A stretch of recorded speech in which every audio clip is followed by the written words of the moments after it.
www.br.gov.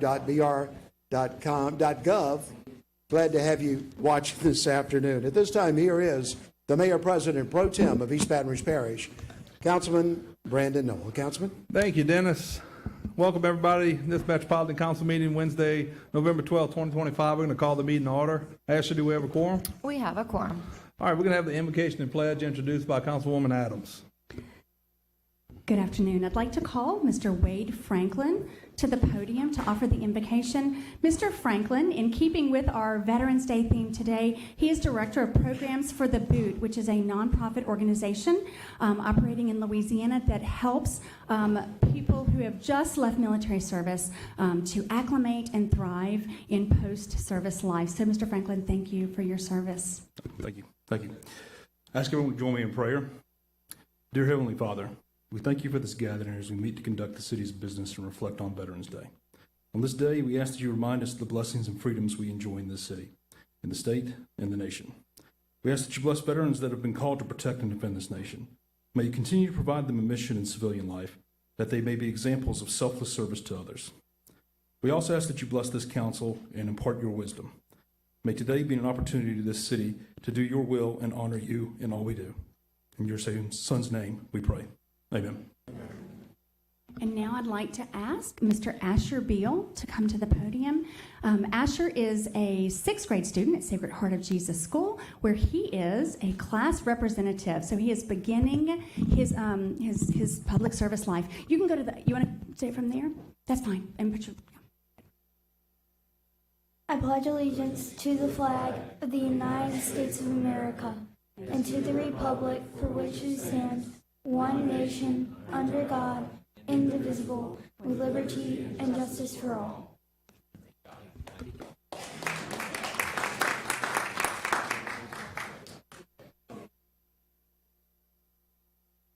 All right, thank you so much. Adoption and approval of minutes. Approval and adoption of the minutes of the Metropolitan Council meeting of October 22nd, 2025, and the special Metropolitan Council meeting of November 5th, 2025 by the Council Administrative Treasurer. We have a motion. Motion by Councilman Kennedy, second by Councilwoman Amorosa. Any opposed? Motion carries. Ashley, can you please read the introductions? Condemnation introductions. Number 2, Ernestine Gwen Kane, 835 Pintail Street, Council District 2, Kenny. Number 3, Denise Zubiate, 281 Rafe Mayer Road, Council District 2, Kenny. Number 4, Vernetta Alamant Webb Johnson, 1360 Carver Street, Council District 2, Kenny. Number 5, Gabriel Geronimo, 1677 74th Avenue, Council District 2, Kenny. Number 6, Edith May Gardner, 8250 Greenville Street, Council District 5, Hearst.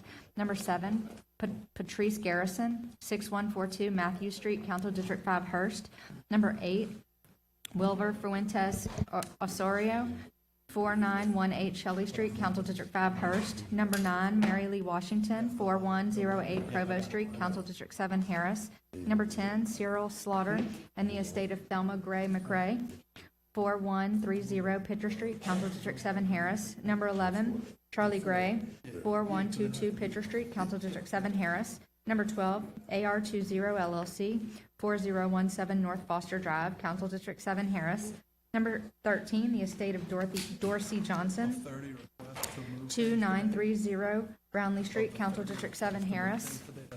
Number 14, Melanie Ray, 527 Ingleside Drive, Council District 7, Harris. Number 15, Eugene Joseph Nicholas and Estella Nicholas, 865 North 39th Street, Council District 7, Harris. Number 16, Diana Johnson, 1935 Choctaw Street, Choctaw Drive, Council District 10, Coleman. Number 17, Opportunity Zone Fund LLC, 1204 South 18th Street, Council District 10, Coleman. All items that require reading have been read, and a motion to introduce all items is in order. Thank you, Ashley. Do we have a motion?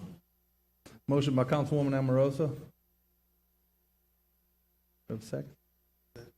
Introductions? We have a motion, second by Councilman Hudson. Any opposition? Motion carries. All right, let's go to our separate sheet for condemnations.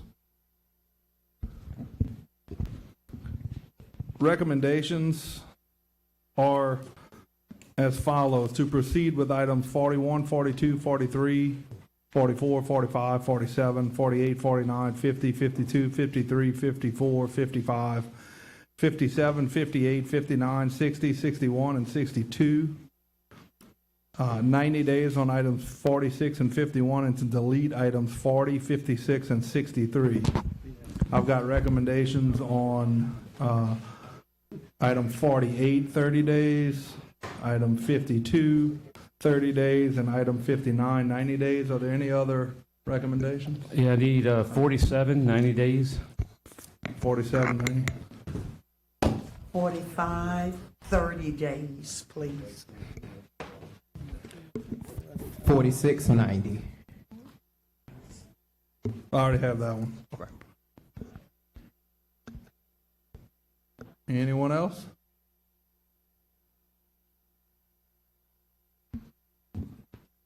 All right, I'm gonna read them back. I will. The request is to proceed with items 41, 42, 43, 44, 49, 50, 53, 54, 55, 57, 58, 60, 61, and 62. 30 days for items 45, 48, and 52. 90 days for items 46, 47, 51, and 59, and to delete items 40, 56, and 63. Is there anyone here wishing to speak on any of these items? Yes, sir. Just come up and state your name for the record and which item you're speaking on. Joseph Johnson, item. Oh, I'm sorry. Joseph Johnson, item 62.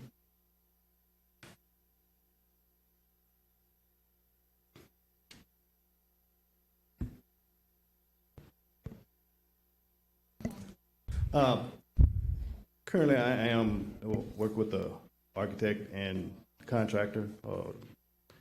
We have plans and a rendering to, of course, to update the property there. I just received this notice like 2 days ago, so that's why I'm here to make sure that I'm heard. But my understanding that it's up for condemnation or demolition, or just what is the action here? This is to move forward with condemnation, which would ultimately result in a demolition. So, Councilwoman Coleman, What do you need? Well, first I need money and a permit, Oh, well, I don't have that for you, but I need a I permit. give you 30, 60 day, what's your plan? Well, I 60 tell you days what, to you're come gonna with talk with my legislative assistant and Okay. we gonna do what we do. Absolutely. All right. so what's your recommendation, Councilwoman?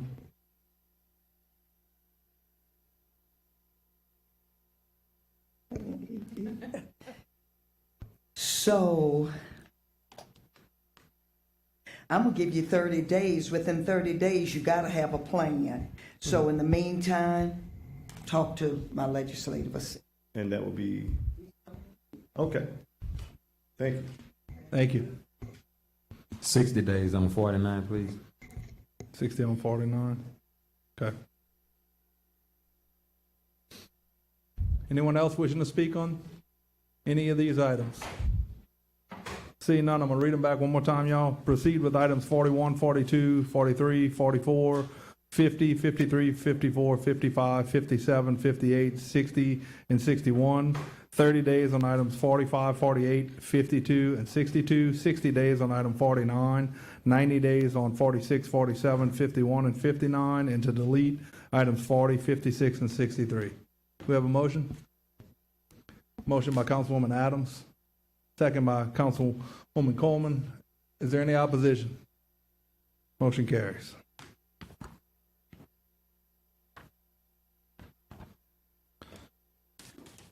All right. Item 64, authorizing the appropriation of not to exceed $258,346,892.84 of bond proceeds and other financing sources from the sewer system to partially refund the 2020A and 2020B sewer revenue bonds by Environmental Services Director and Finance Director. Anyone here wishing to speak on this item? please. Hi, Penny Mae Landry, West Contour, Baton Rouge, with a hot tub. I would like to just say that I'm hoping that our council will wait and move these items for new bond initiatives or renewals of bonds until after the 2026 budget is amended and adopted. So I would just like to ask for this item to be deferred, and the second item after it also until after the adoption of the 2026 budget. Thank you. Anyone else wishing to speak on this item? Seeing none, we'll go to council. We have a motion by Councilman Gode, second by Councilwoman Coleman. Any opposition? Motion carries. Item 65, a supplemental bond resolution amending and supplementing amended and restarted general bond resolution number 44893, providing for the sale of the refunding bond series 2025A of the East Baton Rouge Sewerage Commission by the Bond Council. Anyone here wishing to speak on this item? Seeing none, we'll go to council. We have a motion by Councilwoman Harris, second by Councilman Moak. Is there any opposition? Motion carries. Item 66, authorizing the appropriation of $215,000 in bond proceeds from 2025 revenue bonds for the Cheneyville Fire Protection District number 7 for the purpose of providing funds to construct a new fire station or renovate an existing fire station and paying all the associated costs of issuance by the Finance Director and Cheneyville Fire Chief. Anyone here wishing to speak on this item? Seeing none, we'll go to council. We have a motion. Motion by Councilman Moak, second by the chair. Is any opposition? Motion carries.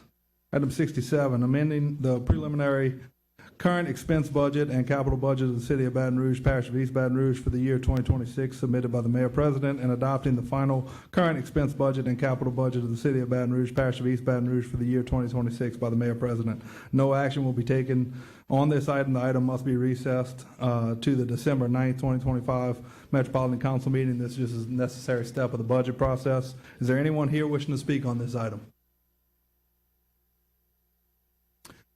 Seeing none, I'll entertain a motion to recess. Motion by Councilman Gode, second by Councilwoman Adams. Is there any opposition? Motion carries. Item 68, amending the 2025 annual operating budget for the Jewel J. Newman Community Center so as to appropriate $71,744 from the fund balance assigned to Jewel J. Newman Community Center generated through prior year rental revenues at the community center for operational support, building repairs, and improvements at the community center by Jewel J. Newman Community Center. Anyone here wishing to speak on this item? Seeing none, we'll go to council. Motion by Councilman Kenny, second by Councilman Dunn Jr. Any opposition? Motion carries. Item 69, a resolution providing written notice to the Board of Commerce and Industry outlining the Metropolitan Council's recommendation to the board regarding Custom Metalworks, Inc.'s non-compliance with the Industrial Tax Exemption Program contract for the years 2022, 23, and 24 by Council Administrative Treasurer. Anyone here wishing to speak on this item? Seeing none, we'll go to council. Councilman Dunn Jr. Who from the administration could speak on this? Councilman Dunn, the notice has come to my office. I don't know if somebody from the administration wants to comment on it, but the notices from LED come to my office. Well, that's fine, Ashley. I know we got correspondence from you about the options that we have. You mind stating those for the public? Sure. We got a letter, we got 3 letters from the Board of Commerce and Industry, Louisiana Economic Development, that gives the council the option to, 1, defer any action for noncompliance to the Board of Commerce and Industry, essentially allowing the Board of Commerce and Industry to determine what action should be taken for noncompliance, if any. Second option is to recommend a particular course of action to the Board of Commerce and Industry. And third would be to agree with the company on a default payment to all of the taxing entities that approved the ITEP. And that's a step that actually has to be taken in conjunction and negotiation with the applicant, with Custom Metalworks. Thank you. Is there any reason or justification given by why they didn't meet the employment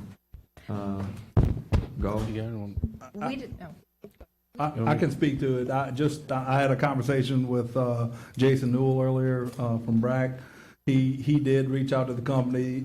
They were not able to be here today, but they did purchase the equipment. And after the COVID slowdowns and the things with the industry, they never put that piece of equipment online. And so that's why they actually never started utilizing it and never made hires specifically for it.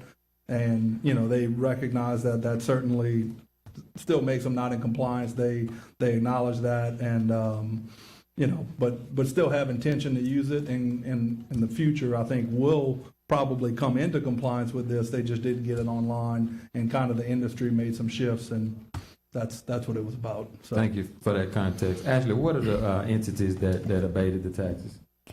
We only get notice for the ones that we have, that the Metropolitan Council agreed to abate city parish property taxes. So, but the other entities would be the sheriff and the school board. I do not know whether they received similar notice. Gotcha. You know, the spirit of these ITEPs and any incentive is to, you know, use it as an attraction to lure and impact jobs and job creation. Obviously, that didn't happen here. Even if they have the interest in doing it in the future, it didn't take place. I'm open to hearing what my colleagues have to say, but I mean, I like the option of coming up with a settlement to give the abatement money back to the entities that where the taxes were abated. But I'll listen to what everybody else have to say. Councilman Moak.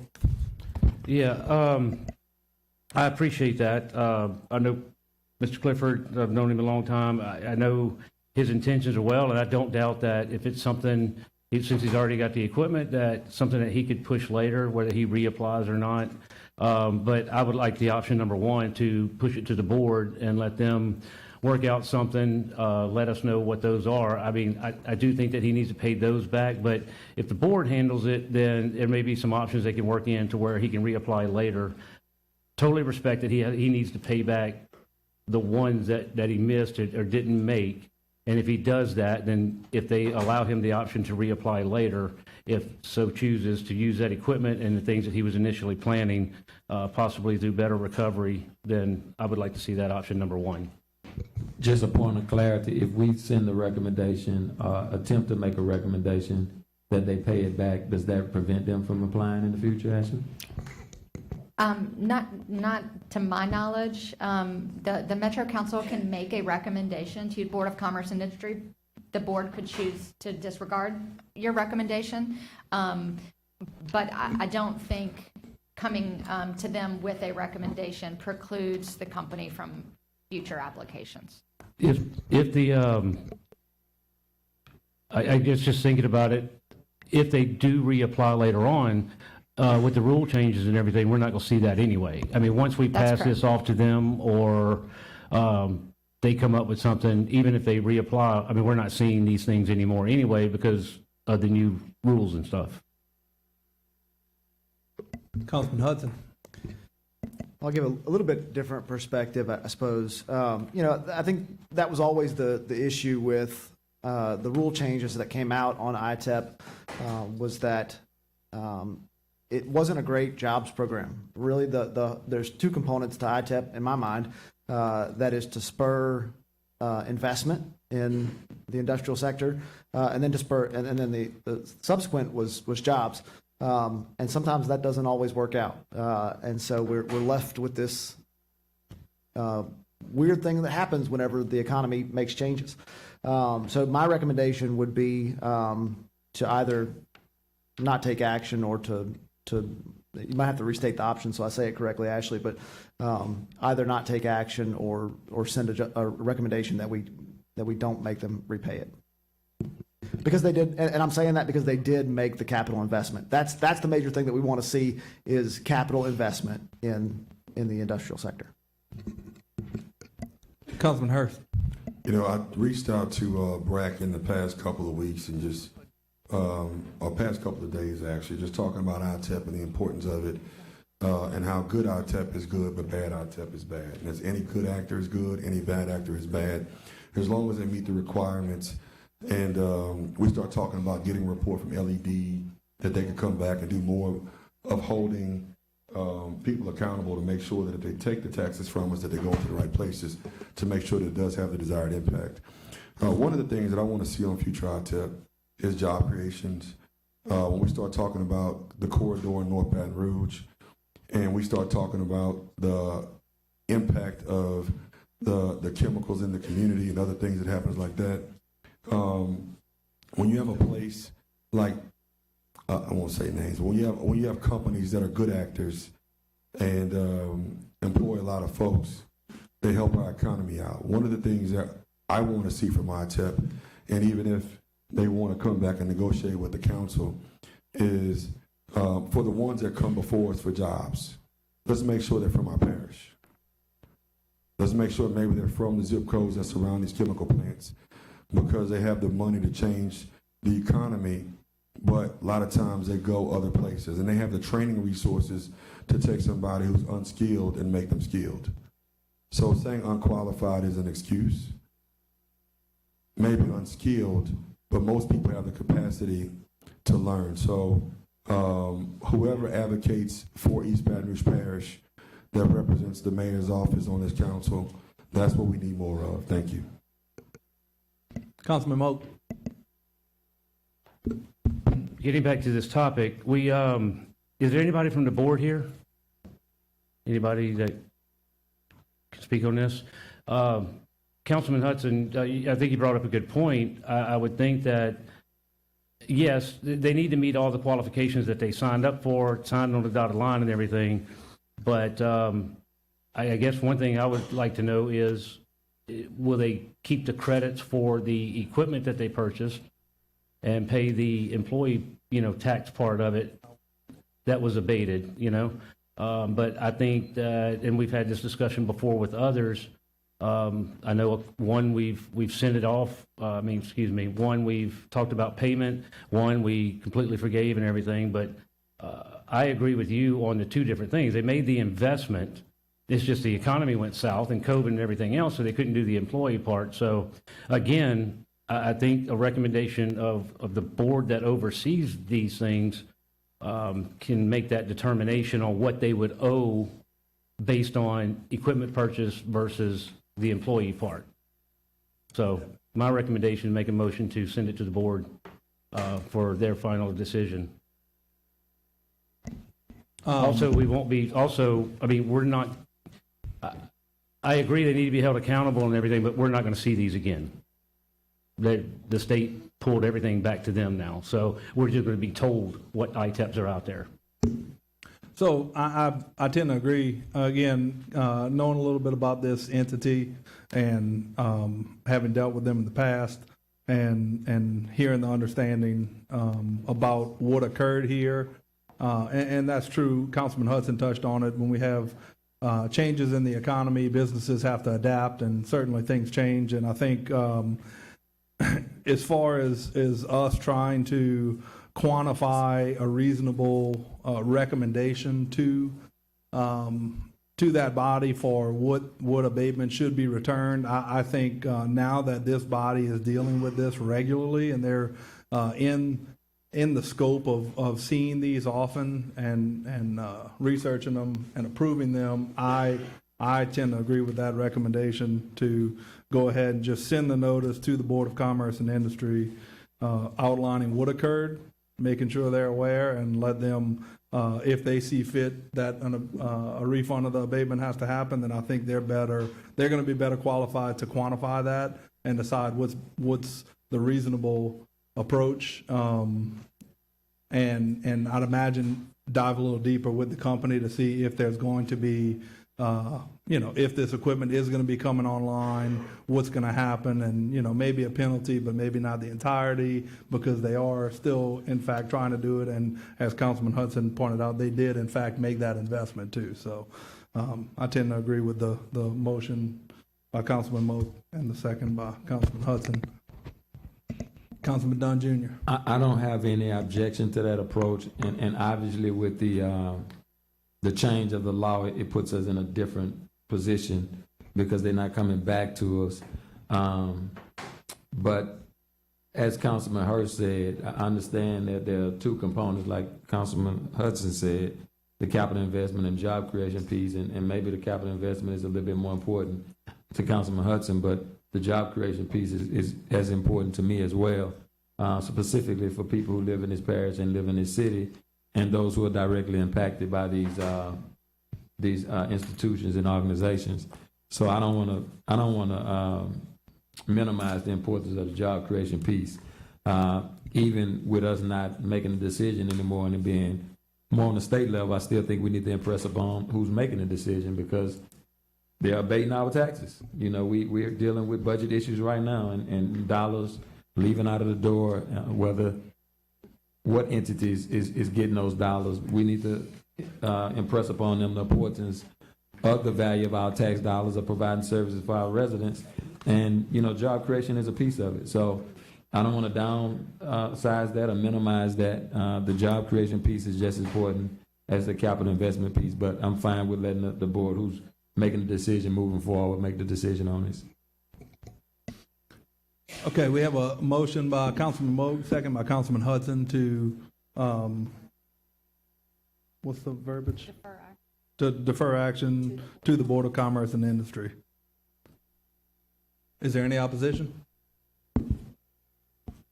Motion carries. All right, item 70, authorizing settlement of the pre-litigation claim of Sherry Wharton Hadsky for damages resulting from a sewer backup in claimant's home for a total amount of $16,731.34 by the parish attorney. Anyone here wishing to speak on this item? Seeing none, we'll go to council. We have a motion.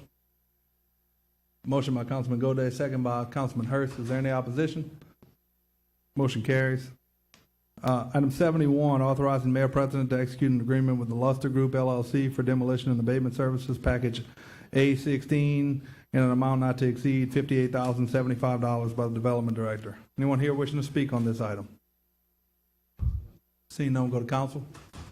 We have a motion. Motion by Councilman Hurst, second by Councilman Goday. Is there any opposition? Motion carries. Item 72, authorizing Mayor President to execute an agreement with the Luster Group LLC for demolition and abatement services package A17 in an amount not to exceed $72,452 by the Development Director. Anyone here wishing to speak on this item? Seeing none, we'll go to council. We have a motion. Motion by Councilwoman Adams, second by Councilman Hurst. Is there any opposition? Motion carries. 73, authorization for the Mayor President and/or Chairman of the Airport Commission to execute a consent to assignment and assumption of the lease agreement from All Star Properties 3 LLC to CGRBR Chev N by Aviation Director. Anyone here wishing to speak on this item? Seeing none, go to council. We have a motion. Motion by Councilman Hurst, second by Councilman Goday. Is there any opposition? Motion carries. Item 74, authorization for the Mayor President and/or Chairman of the Airport Commission to execute Amendment Number 1 to the Airport Bridge Company Incorporated contract to provide for additional maintenance and repairs to the jet bridges in an amount not to exceed $100,000 by the Aviation Director. Anyone here wishing to speak on this item? Yes, ma'am. Penny Mae Landry, I repeatedly show up here and speak about supplemental contracts, and I've asked before that we change the way that we award these contracts. There seems to be a strategy that when it's an RFP or whatever, people low bid and they get the contract, and then y'all allow them to come back and ask for additional monies. I would like to see us do better vetting when we award the original contracts, and that also the citizens are able to see what additional work is being done and what were the reasons that the initial contract amount was not enough. So I, again, am against us as a city parish spending any additional money, especially for amendments and supplemental counts, giving contractors who don't know how to bid correctly, because obviously they're underbidding and getting the contract and then repeatedly coming back for more money. So I would like y'all to put this aside until, I don't think anything is, this $100,000 is going to make a real big difference between now and the first of the year after we have a new budget. So I am against this item. Thank you. Anyone else wishing to speak on this item? Seeing no one, go to council. Councilman Dunn Jr. Lewis or Mike, could you come up, please? Tafaro, you can come up.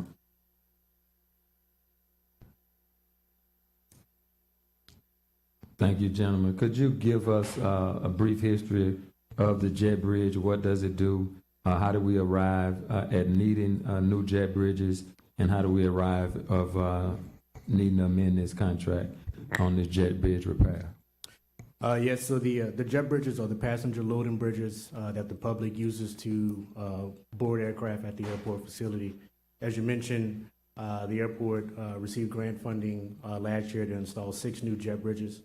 This contract here is just for the maintenance and repair of those jet bridges. Throughout the year, they need maintenance sometime, by user error or things like that. And so ABC is on contract to provide maintenance for those jet bridges. So just elaborate on that. How much money did we get in grant dollars to provide new jet bridges? What was that amount, and where did the funds come from? The funds came from the federal government. It was a federal grant. I believe the grant was to the tune of $6 or $7 million. Did other airports around the country receive a similar grant? No, it's a competitive process that we go, that you apply for annually, and we were fortunate to receive that award.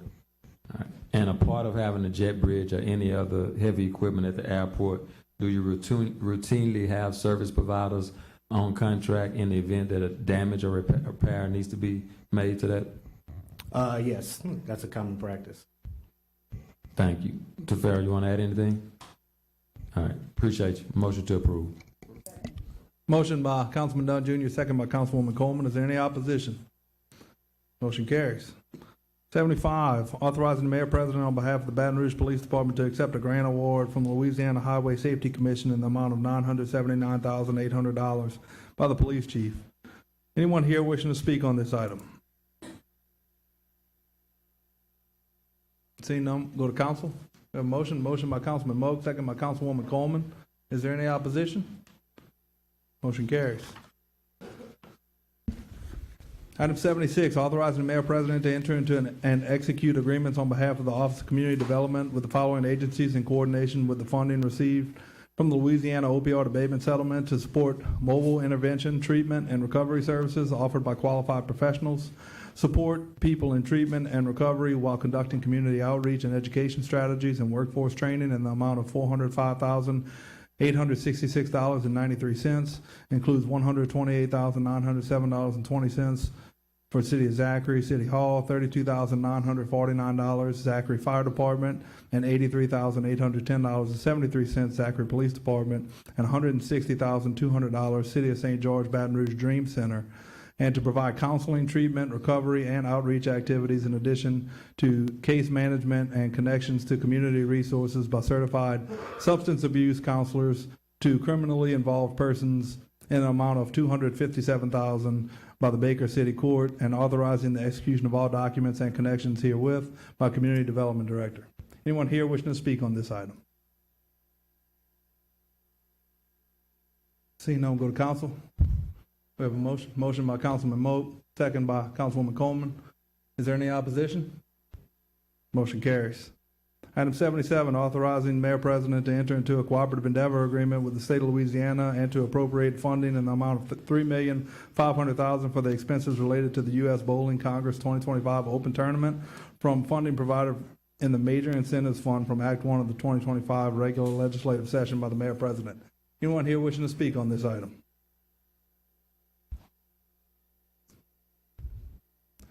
Seeing none, go to council. Motion by Councilwoman Adams. We have a second. second by Councilwoman Coleman. Is there any opposition? Motion carries. Item 78, authorizing Mayor President to collaborate with the Capital Region Planning Commission to implement all phases of the MUBR College Drive corridor enhancement by Transportation and Drainage Director. Anyone here wishing to speak on this item? Seeing no one, go to council. We have a motion. Motion by Councilwoman Harris, second by Councilwoman Coleman. Is there any opposition? Motion carries. 79, authorizing Mayor President to execute a lighting agreement with the State of Louisiana Department of Transportation and Development in connection with Pico Lane I-10 Interchange Phase 3 by the Transportation and Drainage Director. Anyone here wishing to speak on this item? Seeing no one, go to council. Motion by Councilman Hudson, second by Councilman Goday. Is there any opposition? Motion carries. Item 80, authorizing Mayor President to execute a CEA with the City of Central for intersection improvements at Jewel Road and Sullivan Road Roundabout Project by Transportation and Drainage Director. Anyone here wishing to speak on this item? Seeing no one, go to council.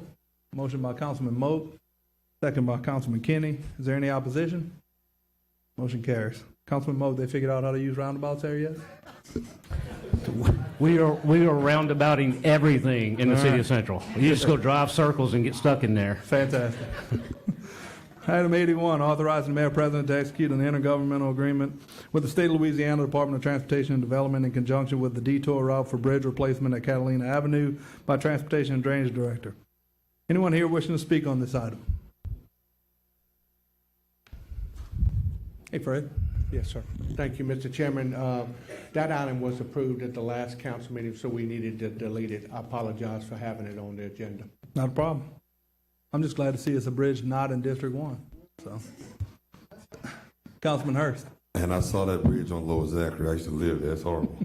But I do want to acknowledge the Park Forest East president and our school board president, who is one of the people that drove action needed to fix this bridge. So thank you so much.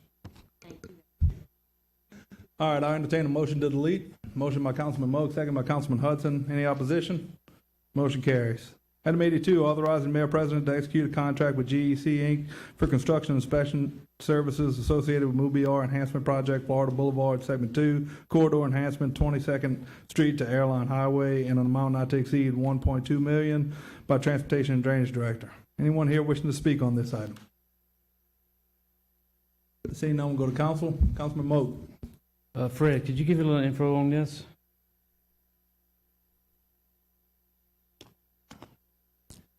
Yes, sir. This is part of the requirements that due to the federal grant that we did receive on this program under the INFA grant. It does require a consultant to be able to do the actual inspections that are going to be needed. And it's pretty intense based on the regulations and the requirements that not only that the feds require, but also what DOTD is required. We have negotiated with GEC, who's done a lot of this work with DOTD in the past. Certainly, I know that 1.2 is a lot of money. Nobody got to tell me that, but that certainly would not be not to exceed. But it is one of the requirements we need to have to be sure that we have in compliance with the grant itself. What's the inspection for? It will be expecting the new road work that's taking place on the Florida Boulevard that we won the INFA grant on. Okay. This And was it an will be overlay? From Or Airline this Highway to 22nd Street. This was an overlay? It will be more and a lot more than just the overlay. It was one of the grants that you approved a couple council meetings ago in regards to the info, that it will be road work, drainage work, beautification, sidewalks, and all the components that are required under the grant itself. Okay. I guess what I'm getting at is it sounds like it's going to be some pretty intense work as far as in bringing Florida Boulevard, you know, the overlay or redo of Florida Boulevard. And I guess what I'm getting at is this is just one segment here. Is it the beginning of the whole thing that we've kind of been talking about since we were elected 6 years ago? We're talking about doing Florida Boulevard from Denham Springs all the way to downtown. Yes, sir, and I know there are other grants that are being looked at in regards to the overall economic development aspect standpoint, but I will just say at this point, when we applied, this was the grant that we looked for, and it was the only area that we had the information of the funding that was approved also by MUBR to do this project in general. Okay, thank you. Yes, sir. Motion approved. Motion by Councilman Moak, second by Councilman Dunn Jr. Is there any opposition? Motion carries.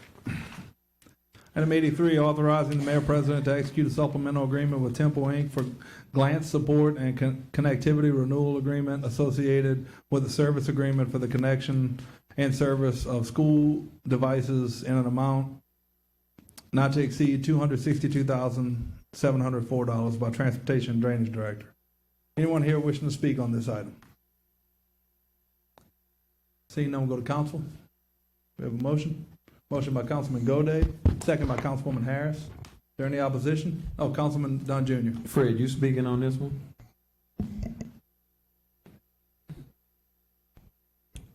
What is glance support, and talk to me about the connectivity with services for school devices?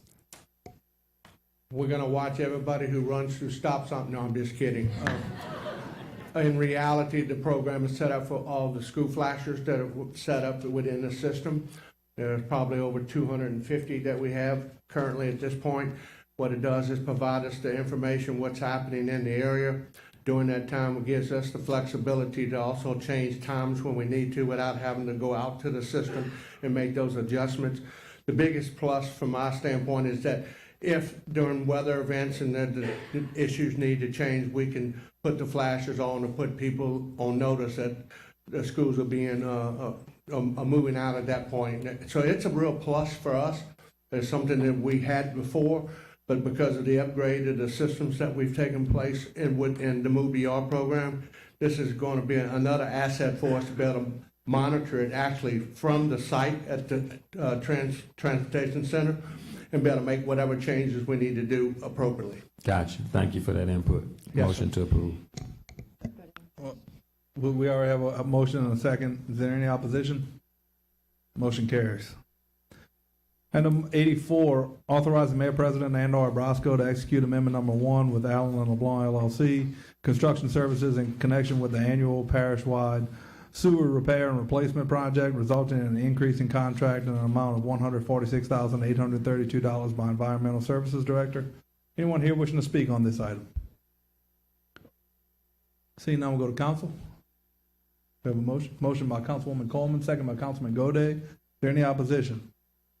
Motion carries. Item 85, authorizing the mayor president to enter into a 5-year agreement with Carasoft Samsara for GPS tracking and monitoring subscription service, appropriating funds annually over the term of the contract. Total cost not to exceed $1,344,140 by Director of Fleet Management. Is there anyone here wishing to speak on this item? Seeing none, we'll go to council. We have a motion by Councilwoman Harris, second by Councilman Kenny. Is there any opposition? Motion carries.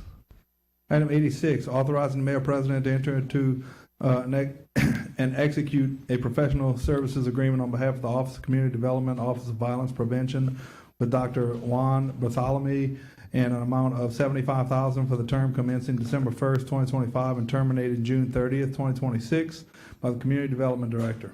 Anyone here wishing to speak on this item? Seeing none, we'll go to council. Councilman Kenny.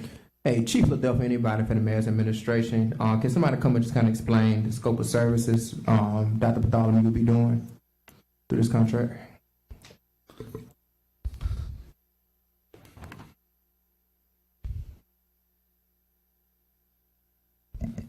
Sure. I'm gonna let Ms. Burgess. She's a professional at this.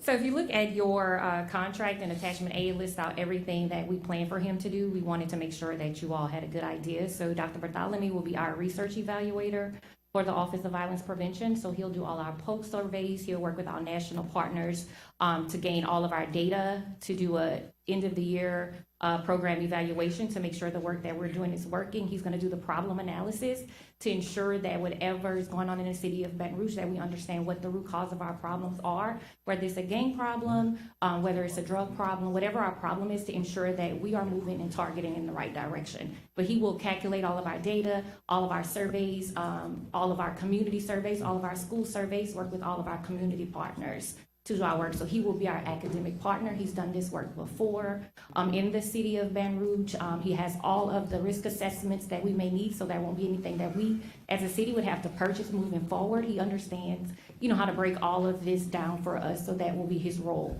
with the Office of Violence of Prevention. All right, thank you. Councilman Moak. Yeah, so I've spoken with several people on this. I guess one of the things I would just like to add in a comment to say on the record is, and maybe y'all can answer to this, basically this is analytics study, if I'm correct. So it would be a little of analytics study, a lot of our crime data that he will have to collect from all of our partners. He already has kind of the relationship with even our federal partners. They already are aware of him, any type of MOUs or any of those agreements that we may need. So it's very analytical and academic for us as well. Right, okay, so we're bringing on an analysis person, this contract. What I would like to say and recommend is, I totally agree with the program. It's a program that we had in effect previously in the past, and previous administration has done away with it. We're bringing it back. I feel in what I've looked into, the research and the data, I mean, everything is data-driven these days. You can see anything that you need through data-driven, so I agree with it. The only thing I would ask is that I don't know what information can be shared or what, but I would like to see a entry point baseline starting analysis, not a history of the previous and this is where it came from and started, but this, if we start January 1st or whatever date, this is our start date, this is where we're at. We've got X, Y, Z here, here, and here, and then report back to the council, whatever, at the end of the contract or middle of the contract, this is where we're at, so that we can see the actual analytic data of, yes, this is specifically working, whether we've stopped, 100 violent crimes, 100 minor crimes, or we've stopped 1 or 2. So that's what I would like to ask in this study. Not a problem. Absolutely, and he is also willing to provide any performance reports that the council may need on a quarterly basis as well. Okay, that's great. Also, something, just for the public general knowledge, this is a grant funding from the state, if I'm correct? Right, this is part of the Act 4 money from, that was generously donated to us and moved to us from Regina Barron from the state, yes. It was dedicated for this purpose. Very good, thank you. Councilman Dunn Jr. Thank you. Historically, the community violence intervention work has been supported from an analytics standpoint from general informatics, if I'm saying it right. Are they still a part of the plan and doing analytics? If so, could you tell us and the public the difference between what they're doing and what the good doctor is doing? So they're providing us with the breakdown of the information that's coming through the Baton Rouge Police Department now. And what this program will do, what the national network is doing, is collecting all data, right? So right now, we will know who the players are, who the actors are through Baton Rouge Police Department reports. But how does those groups interact? How does it drive crime? What areas are affected by those crimes? So this is be a deeper dive but they will work together. We use general informatics information every day. So yeah, still there. Thank you. Councilman Moak.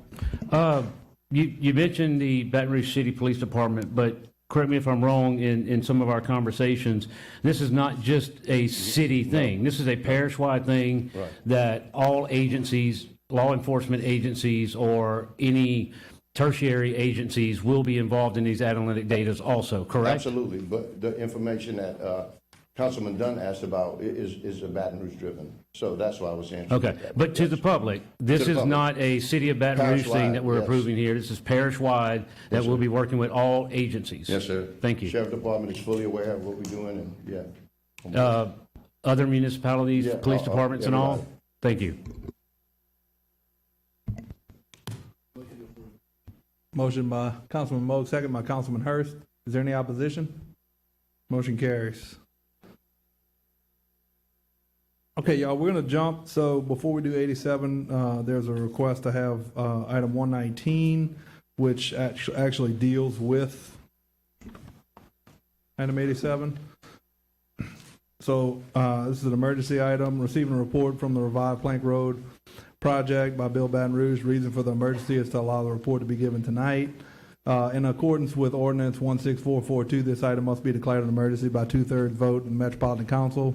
I need a motion to declare it an emergency. Motion by Councilman Dunn Jr., second by Councilman Hurst. Any opposition on the motion to declare it an emergency? All right. Now we're going to receive the report before we have a public hearing on the item. Please.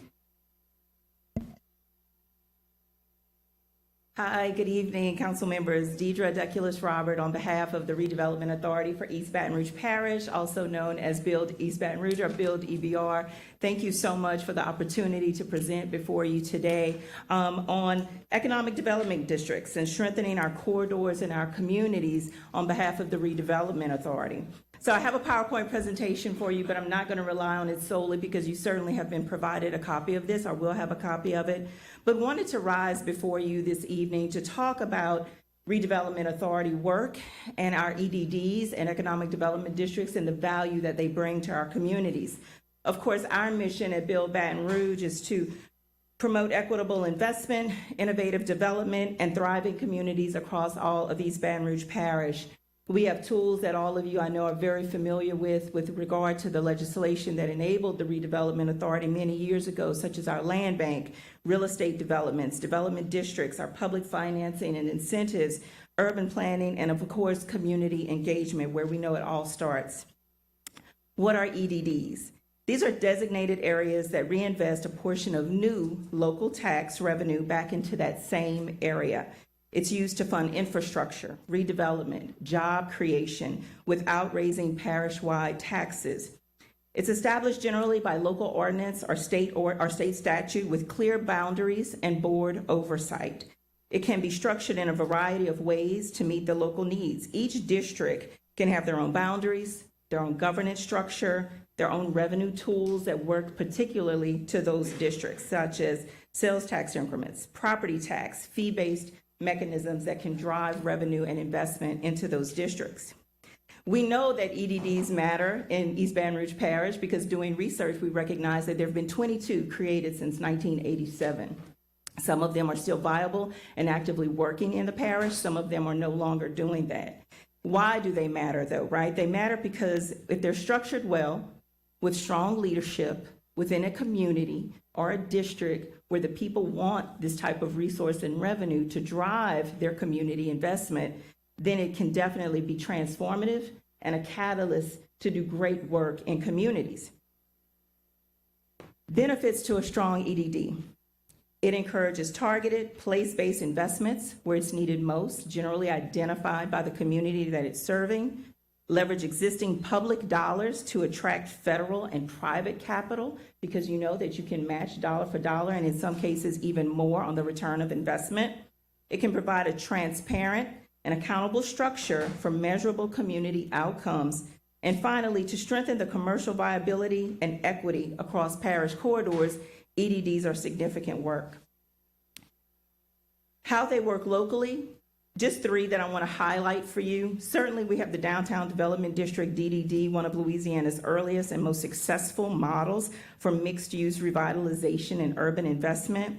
Baton Rouge North EDD, also known as BRENED, which promotes small business growth and job creation in North Baton Rouge, as well as the Cartana Corridor EDD, one of the most recent ones stood up, where we're reinvesting sales tax growth to redevelop the former Cartana Mall area. At Build EBR, we serve as the administrator for CCEDD. And what does that mean? That means that we provide the back of office and administrative support so that the Economic Development District can be in compliance with audits, with financials, with reporting, with board structure. Compliance is key to a strong EDD. And of course, we would be willing to provide that type of service for any future EDDs contemplated by this Metropolitan Council. It's one of the things that we do best at Build East Baton Rouge. So building on existing districts, of course, lowers the risk and increases the investor confidence in these areas. It ensures growth in both accountability and equity. So what we know, right, is that EDDs can help turn infrastructure investments into real commercial vitality. This has been proven time and time again. When we talk about the Delmont Economic Development District and the Plank Road corridor, current Plank Road challenges that we're aware of, right? There's some that we know of that are glaring. There's some that we obviously don't know of unless you're embedded and living in that community. Multiple business closures in the past year. The Ben Store, Firestone, Piccadilly, Payless, Banner Insurance. Certainly declining foot traffic and reinvestment threaten to tip this corridor into a downward spiral. And that's one of the things that the Redevelopment Authority, we try to pay attention to, because we don't want communities to get further out of reach and untethered to the resources that can help them maintain, and in some cases, in many cases, if done right, pivot and turn the corner. Without complementary commercial support, public improvements alone can't stabilize the market there. This is something that we know from the data. So we know what Plank Road's challenges are today. When we think about Plank Road for tomorrow and the opportunities that exist, number one, public infrastructure investments. What have we done? Certainly, major MOVE EBR roadway improvements are already underway, improving connectivity, streetscape quality. If you've not had an opportunity to ride out and see those improvements, I would encourage you to do so. The Bus Rapid Transit, or also known as BRT, that line will link North Baton Rouge to major job centers, bringing higher traffic and visibility to the corridor for businesses. It's literally raising Plank Road up. It's levelized roadway. That means the bus stops are elevated. The entire corridor really looks transformative already. These projects, these catalytic infrastructure investments, they lay the groundwork for commercial revival. But it has to have that complementary investment to attract and sustain the businesses. The goal is to bring businesses in, keep the businesses you have, grow business opportunities. Plank Road tomorrow, number two, federal and private funding leverage. At Build EBR, you all know I've been in the seat now for about 7 months, but we've been working extremely hard for all of East Baton Rouge. We recently secured a $140,000 grant from the Delta Regional Authority, specifically to align public and private resources for job creation.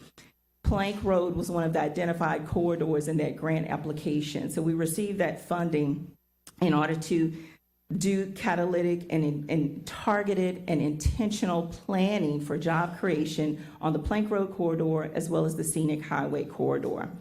This demonstrates how local investment can attract federal partnerships and how a district structure helps to scale that success. Certainly, we had Brunette who joined us in that ask, as well as Southern University, with the support of the district representatives as well.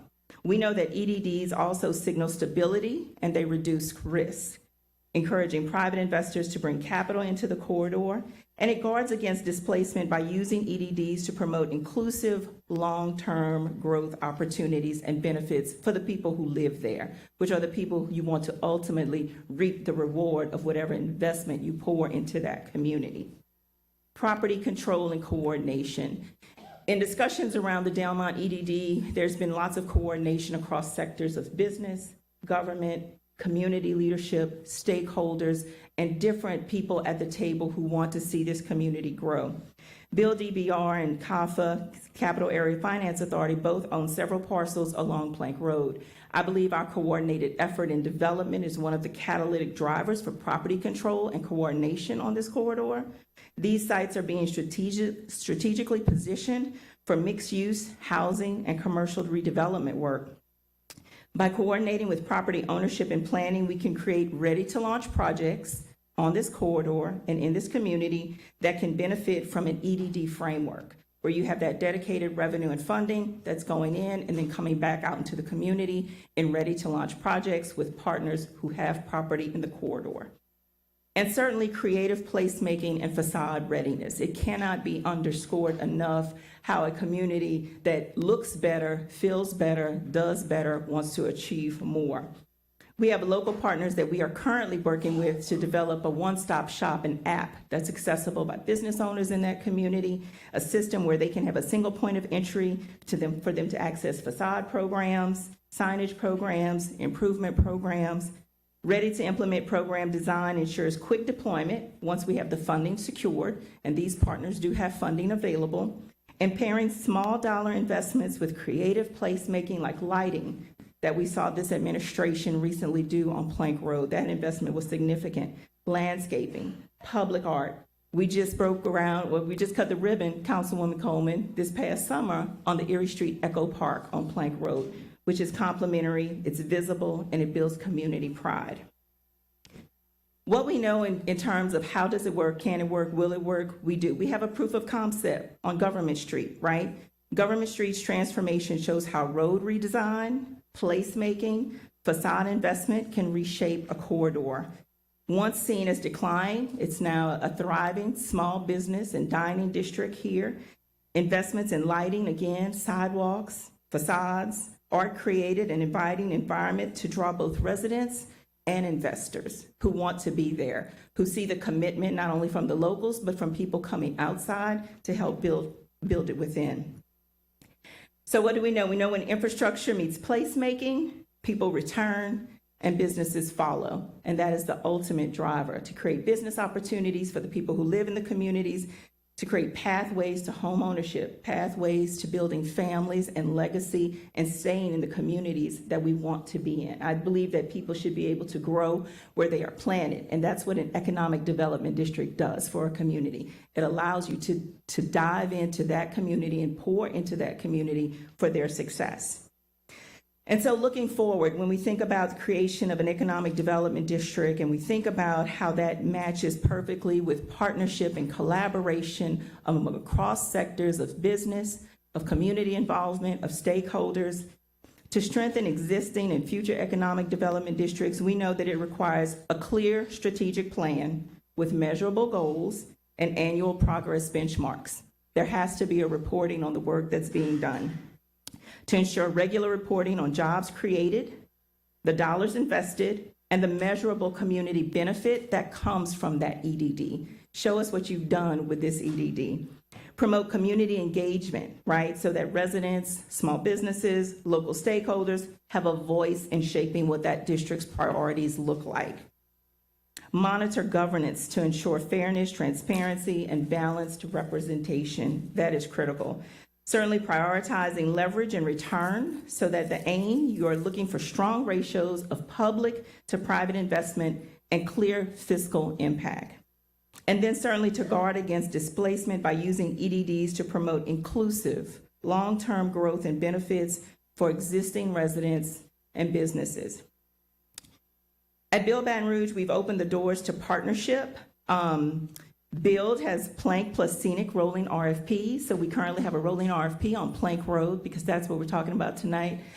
So we've invited investors, we've invited landowners, we've invited developers to come to the table. We have had great interest across the board from people who are looking to do commercial developments, real estate developments, housing developments.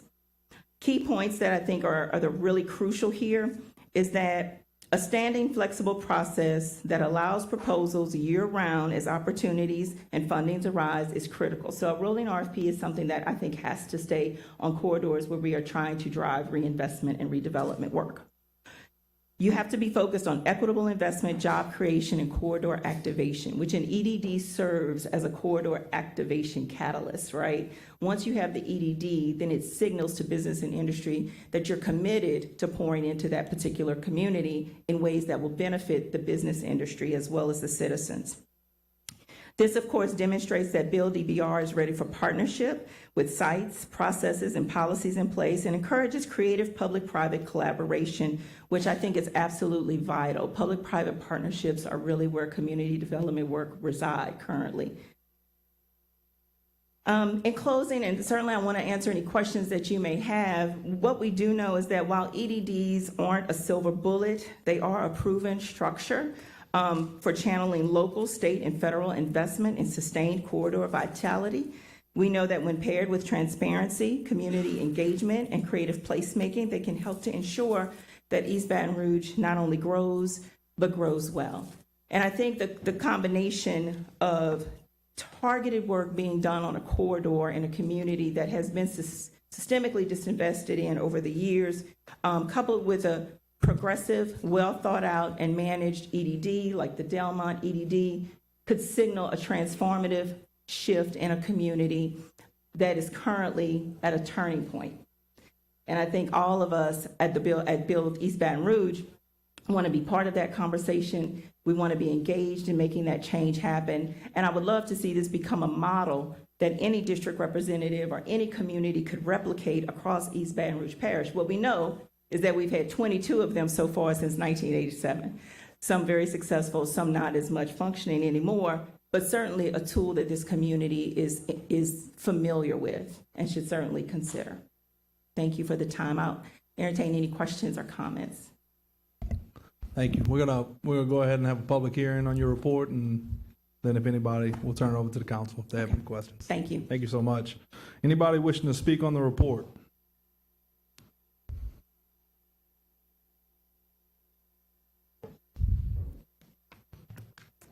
Penny Mae Landry. We always hear this, EDDs do this, EDDs do that. The presentations are awesome, and she did an amazing job. I wish it were true. I was thinking the other day, how much of the total acreage, the land mass of East Baton Rouge Parish is now encompassed in an EDD. So if it's 10%, 20%, we keep adding them. I think we are the parish that has the most EDDs in the state. I'm not sure if y'all have looked that up or not. The thing that concerns me, I'll just bring up one point. Sidewalks. Every EDD presentation that I've seen says sidewalks increase pedestrian traffic. Is there a report that I can read for each of the EDDs that shows the number of pedestrians prior to the EDD putting in sidewalks and the current number today?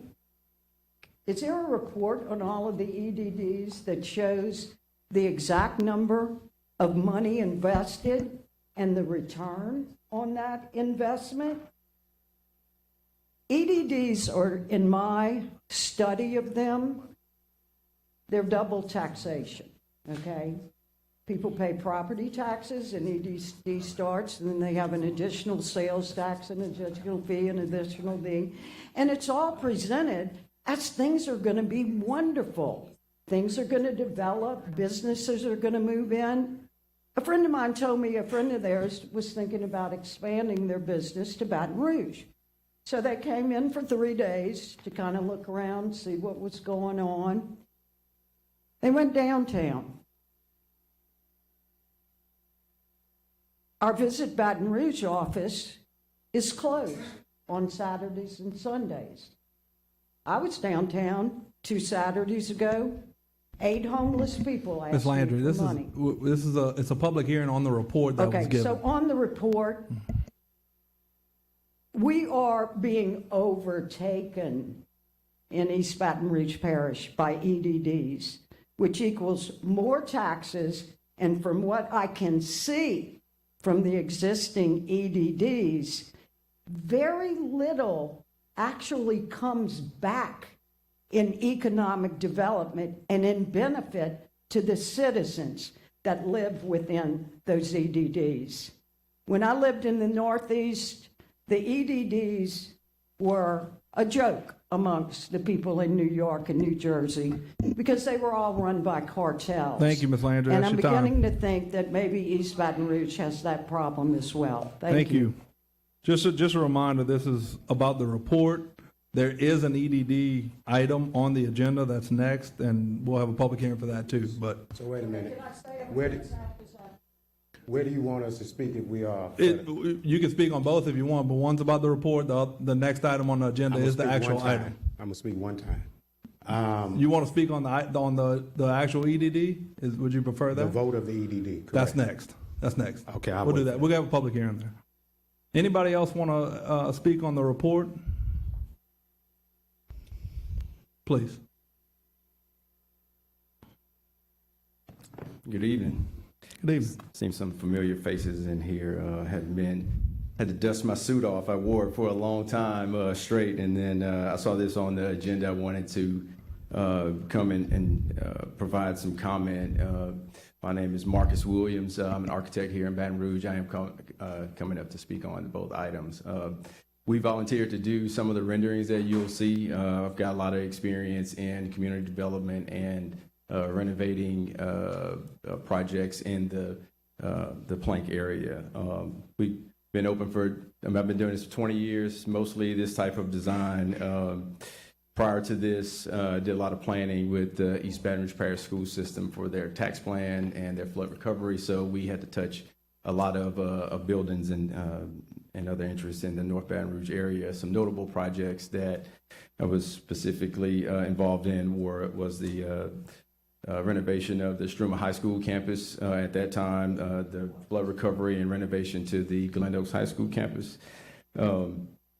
Also, the other items where we are the architect of record are the College of Business at Southern University, the Inspiration Center at Howell Park, that's around the corner from Plank Road, also a parish renovation at St. Paul the Apostle Catholic Church. And so I just wanted to echo the comments from the previous report about the importance of EDDs and what they can do to community and just increasing pride and ownership and development in certain areas that may not know how to start. I think that an exterior upgrade is a relatively low impact, quick gain repair concept that you can have on these development districts that could greatly impact the district. So I just wanted to come up here, introduce myself, let you know that I've been working on some of these things as a volunteer. It's the best types of projects. They are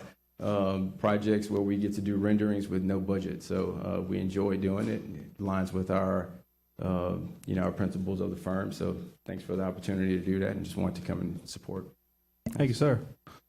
Anyone else wishing to speak on the report? Yes, sir. Good afternoon. My name is Preston Castile. I'm a member of the State Board of Elementary and Secondary Education, and I'm also president and CEO of Helix Community Schools. And so I want to speak on both topics.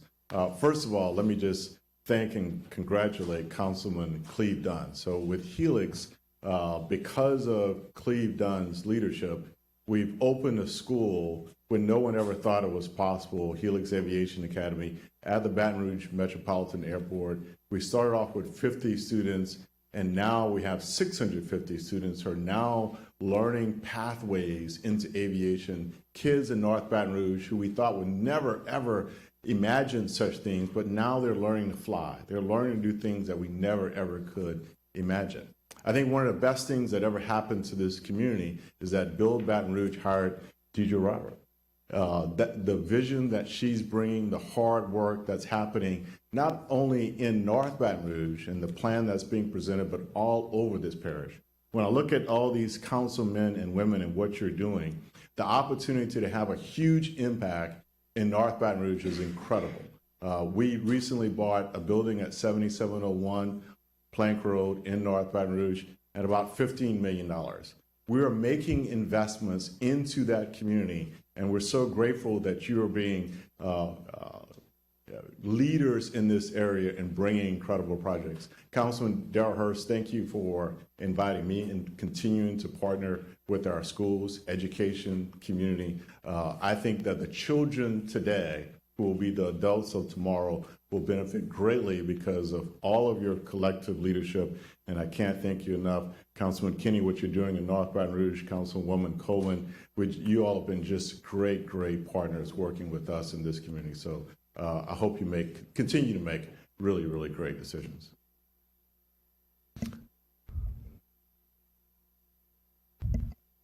Yes, good evening, Council. My name is Edgar Cage, and I just want to thank the presentation that we just got by the experts. It was really laid out beautifully, and as she stated that a DDD, or Economic Development District, Economic Development District is not a silver bullet, but look at the Delmont area now before the Development District is created. Nothing. Things are leaving. It's deteriorating. this isn't a chance for the people of that area to see some movement, to see some attention, to feel some pride, and make this area a destination point and not an area that you move away from.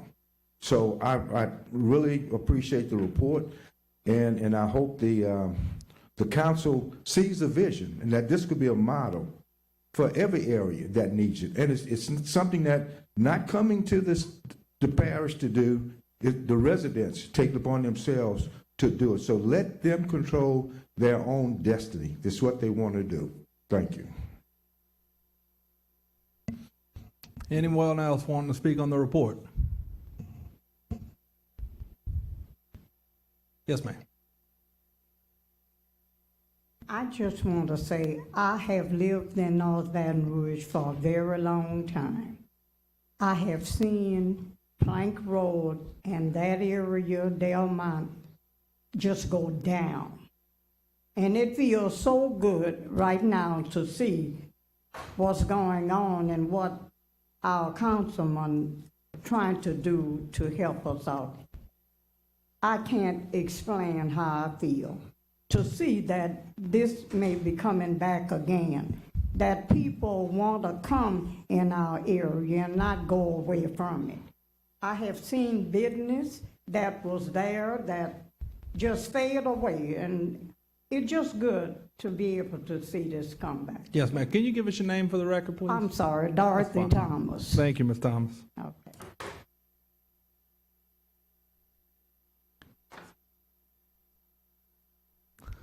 Hello, I'm Claudia Davis Hawkins, District 5.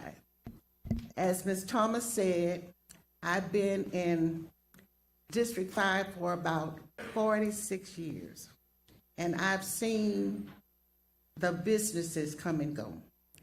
With them repaving and redoing Plank Road, it's bringing life back, because Plank Road had been so just a messed up street for a long time. I consider Plank Road a major thoroughfare, like Florida or Government Street or whatever. So I think we do need new businesses there, which will create new jobs, and I'm all for it. Thank you. Gary Chambers, I'm a resident of District 5. I oppose this. I served on the board for the North Baton Rouge Economic Development District for 10 years. The voters of North Baton Rouge created an economic development district for themselves over 10 years ago. Downtown has the Downtown Development District. The Downtown Development District has expanded its footprint and increased their revenue over those 20 years that it's been in existence. They're not creating a bunch of new districts in downtown. What I think is happening in North Baton Rouge is politicians want their own little thing that they can go to the community and say, I did this, and there's no continuity and there's no collaboration. And as a result, our community suffers in a deficit. The Economic Development District that the voters approved over 10 years ago gets $200,000 a year to cover all of North Baton Rouge. So if this council is serious about really doing the work for North Baton Rouge, you're gonna scrap this, take the resources of a 2% tax on that area, give the Economic Development District the resources, and put a competent board on the Economic Development District. I was kicked off that board by Senator Barrow 3 times by legislation. 3 times. When I got kicked off, several other prominent members of this community were put off that board. Politics prevents us from being able to get the things done in North Baton Rouge that need to get done. We don't work together. It's not collaboration. We don't have somebody with a bunch of millions of dollars that are running to say they're going to put this money there. So we need to have a comprehensive plan with one group of people that can pull everybody in the same direction, like we did in downtown. Downtown had no hotels. Downtown had no investment. The DDD, over 20 years of consistent investment, consistent budgets, consistent support, has brought hotels into downtown, has brought investment into downtown. The problem with downtown is that we don't invest in every other part of the parish, so people have a stigma about downtown. And in a majority black parish, y'all don't want black folks downtown for real, if we tell the truth. So I don't think that it's a bad idea to attempt to do something for North Baton Rouge. But all of these piecemeal projects is why we continue to lose. I have lived in this community my entire life. And I am telling you that the representatives that we have, giving them another little tower to be able to go out and say, I did this, and then the community is still suffering, is a failure to the voters who approved an economic development district 10 years ago. The voters gave us something. So if this council wants to do something that really strengthens North Baton Rouge, get in a room, get the politics out of the way, give us a competent board for the Economic Development District, and then you will see motion in North Baton Rouge. Until then, it's pomp and circumstance and BS. Anyone else want to speak on the report? Seeing none, we'll go to council. Anybody? All right. We accept the report. Thank you. Item 87, an ordinance of the City of Baton Rouge, Parish of East Baton Rouge, creating a Delmont Economic Development District within the City of Baton Rouge, Louisiana, on a property described on Exhibit A, defining boundaries of the property from which area new sales and use taxes may be levied by the district and used to fund all or a portion of the cost of economic development projects as described herein, all in accordance with and as authorized by Chapter 27 of Title 33 of the Louisiana Revised Statutes 1950 as amended, establishing a Board of Commissioners of the district, acknowledging the district's board authority to levy sales and use taxes and hotel occupancy taxes within the district, and providing for other matters in connection with the foregoing by Councilman Darrell Hurst. Is there anyone here wishing to speak on this item?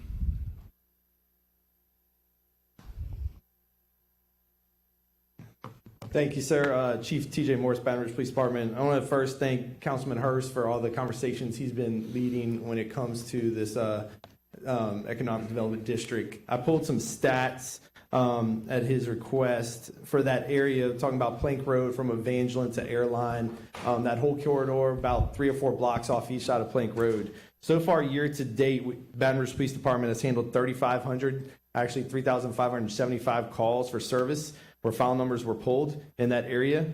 Of those, we've had 20 robberies, 87 shots fired, about 87 burglary calls. So any help that we can get, you hear me all the time, and now it's kind of become a catchphrase about how we can't police our way out of all crime. We need the community's help, and I look forward to any way that we can partner with the community to help improve, get rid of blight, help increase lighting in the area, help have some pride of ownership in the businesses, and really bring some more people down in that area.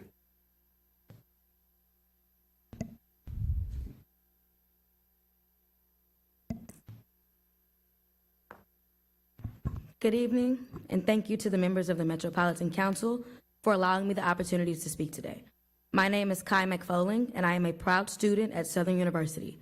My mother graduated from Southern in 1981, and for as long as she can remember, and for as long as I have lived, Plank Road has not seen the type of investment that reflects the pride, culture, and history of North Baton Rouge.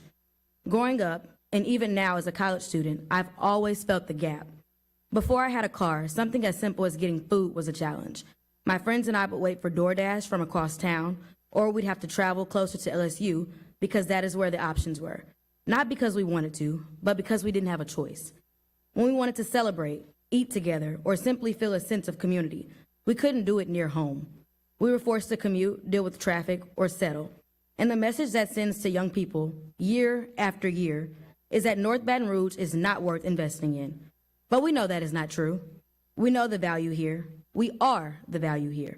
This is about public safety. This is about economic development. This is about giving residents, families, students, and elders the same dignity across and access that other parts of Baton Rouge receive without question. The revived Plank Road Delmont Economic Development District is not just a policy proposal. It is a chance to finally rewrite a narrative that has been unchanged for generations. We deserve restaurants. We deserve safe, well-lit spaces. We deserve places to gather, to spend, to celebrate, to feel seen, right where we live. And for students like me, and for the students who will come after me, this investment says that North Baton Rouge is a place to stay, to grow, to build, and to believe in. I'm asking you today to approve this EDD. Not just for economic impact, but for community impact, for dignity, for opportunity, for a future we can finally see happening right here. The change starts with this vote, and the change starts now. Thank you so much.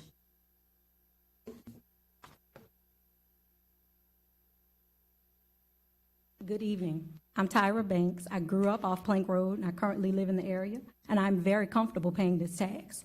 Because as a mom who's raising kids that live in the area, when I see my babies say things like, man, it's like going back in time when we drive home from the other side of town, that's heartbreaking, right? When you think about it, playing politics is not the same as providing viable solutions in our community.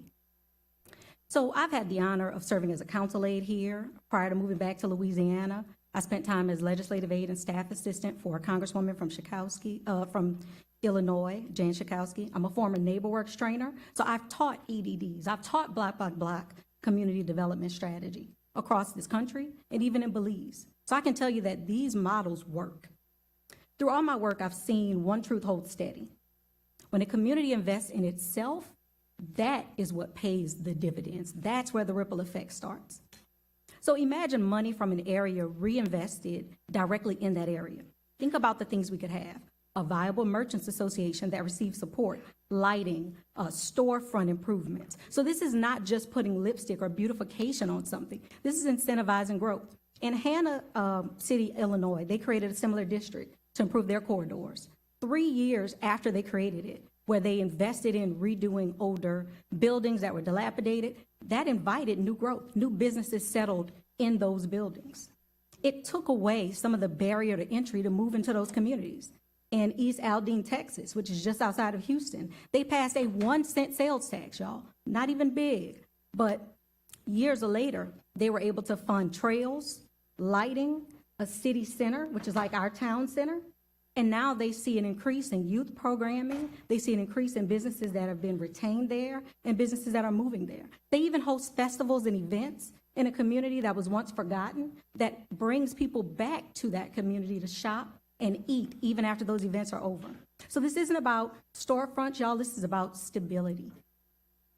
I'm asking you to consider. I understand where you sit. That's why I told you about my background, because I understand your assignment when it comes to fiscal administration and caring about our community. But as a taxpayer who is comfortable living in North Baton Rouge and paying this tax, I ask that you pass this. Thank you. We don't have to keep losing residents to places like Ascension. We can make North Baton Rouge a place where people feel comfortable walking, shopping, eating, and thriving. Thank you. Good evening. I'm Kyla Romanak. I'm the Chief Public Defender for East Baton Rouge Parish, and I'm here today on behalf both of myself and District Attorney Hiller Moore. I spoke with DA Moore today. He is out of the country and asked that I basically give a joint message from the two of us that to the extent that this economic development district has the opportunity to decrease crime, we are both absolutely 100% for this, because neither of us wants or can afford any more crime in this parish. And we understand that when there are blighted properties and parts of the parish that have been disinvested in, that leads to our crime problems. So we are, jointly, with the extent that we didn't, we haven't done the research ourselves on this district, but it stands to reason that if we invest in parts of the community where we've had some greater crime problems, if we invest economically, that it would reduce crime. And so for that reason, we ask that you vote for this. Thank you. Good evening to this esteemed council. I see on the council, I see friends, family, enemies, but but I will say this: this ordinance should be the easiest thing you want to do for North Baton Rouge. Growing up, I'm a lifelong member, lifelong resident of North Baton Rouge in the Glen Oaks area. We have, over the last few years, invested a lot in maintaining what we feel is a higher level of living that the rest of the parish should follow. Of course, following the lead of Councilman Darrell Hurst for providing not just area cleanups, but also giving us a way of governing ourselves where we eat, where we work, live, and play. I speak on behalf of not just my neighborhood association, which is the Glen Oaks Area Neighborhood Association, but Zion City, Community Development Corporation, Delmont Gardens Neighborhood Association, as well as Victoria Farms. These are all areas that have wanted to invest in themselves to better their community where they live. The EDD, excuse my language, the EDD, I believe should be able to, is another piece in a puzzle that North Baton Rouge needs. If you invest in the area where we can shop, where we can gather, where we can drive, where we can work, then I believe that the whole parish will succeed with that. And I think that this ordinance here is just another way of continuing the work that's being done in North Baton Rouge, not in District 5, but in District 2 as well, and as District 10, because we are all connected in one way or another. Downtown flows into North Baton Rouge. District 5 flows into District 2. This is a very simple idea, and this is one stone that will build a dam where it can be supported. I thank you on behalf of all my residents and neighbors, and thank you. Thank you. Can you give your name for the record, please? I'm sorry, Christopher Lionel Richard. Thank you. All right. Hi, I'm Tanya Jones. I'm a resident of District 5, and I'm all for this. I'm really excited that if this passed, because we've been complaining and whining for years. We need more stuff in North Baton Rouge. And we finally get things rolling to get it done, and it's get shot down and say people playing politics. No, this is something that we need. It's embarrassing to come from the airport and have to travel all the way across town to go and get something to eat. It's embarrassing that the students at Southern University can't go run and get a job closer. They have to go all the way across town. So once Plank Road is done, we need Airline Highway, Greenville Springs Road. All these places were once thriving. We need to bring it back again. And I'm excited to see any progress happening. And for the people who's not, shame on you. Shame on you.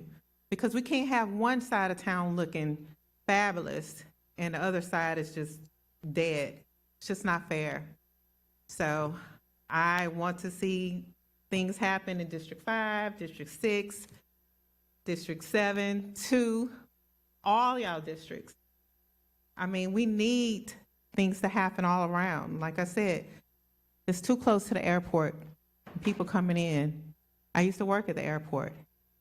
And they asked me, where do we go eat? Oh, I got to tell them to go all the way across town. And the traffic, the bad traffic, which we still don't have a, you know what, that's for another conversation, but, but, you know, we got to start somewhere, and to keep the ball rolling, I'm all for it. And I would be happy if you guys were for it too, because it just don't start in one district, it's all over. So anything that's going to make us look better as a city, I'm for it. Thank you. Good evening. My name is Jarvis Lewis with the Louisiana Chamber of Commerce Foundation. I also happen to be a resident of Baton Rouge. Prior to being a resident of Baton Rouge, I had the opportunity to serve as a council member myself, and I work for council members, so I understand the decision that's before you, but I also learned in that capacity that stewardship started with me and it rolled down. You guys have the opportunity to do something really, really good with this district. I had the opportunity to meet with Councilmember Hurst, and we understand at the chamber that if you incentivize development and growth, your neighborhoods will grow. Your people will benefit, and everybody will be uplifted together. So we stand happy to support this project, but we also stand ready to support the businesses in the area from a chamber perspective so that we can help those businesses grow. We help them seek funds. We help them do business planning, marketing planning, to make sure that they're sustainable businesses where they're planted. So we urge you to support this project. Good evening. I'm Attorney Dietrich Moore from the Law Office of Dietrich A. Moore. I've taken this opportunity and I sat back and I listened to some of the comments that were made, and I listened to Ms. Roberts, and I've talked to some of our elected officials, and I do understand what your trepidation is when it says, when we speak about maybe double taxation on this particular community. But I wanted to share with you all when I think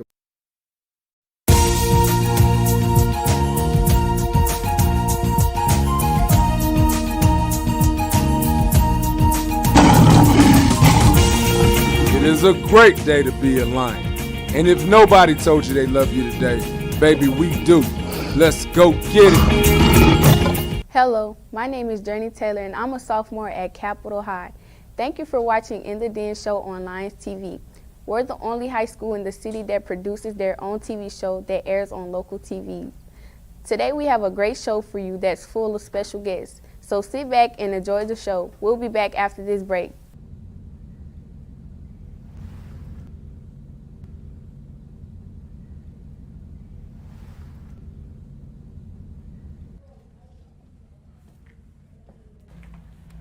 What's up, Jacob? No, what's up with you? Trying to cut class need this week? Yeah, let's do that. All right, come on.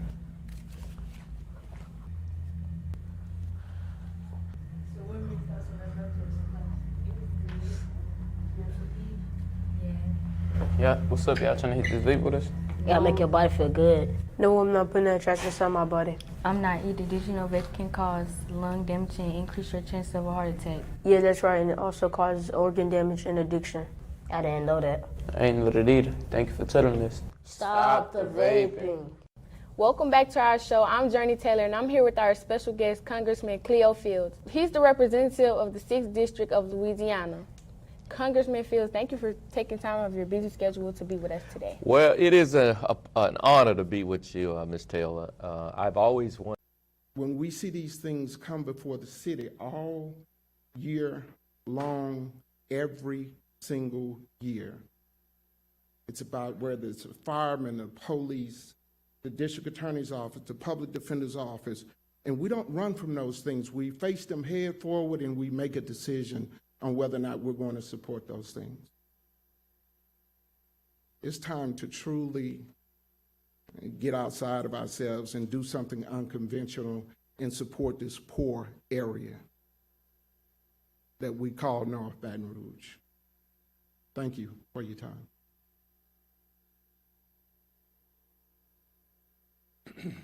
Wade Evans, I'm here to speak on behalf of myself in support of Councilman Hurst.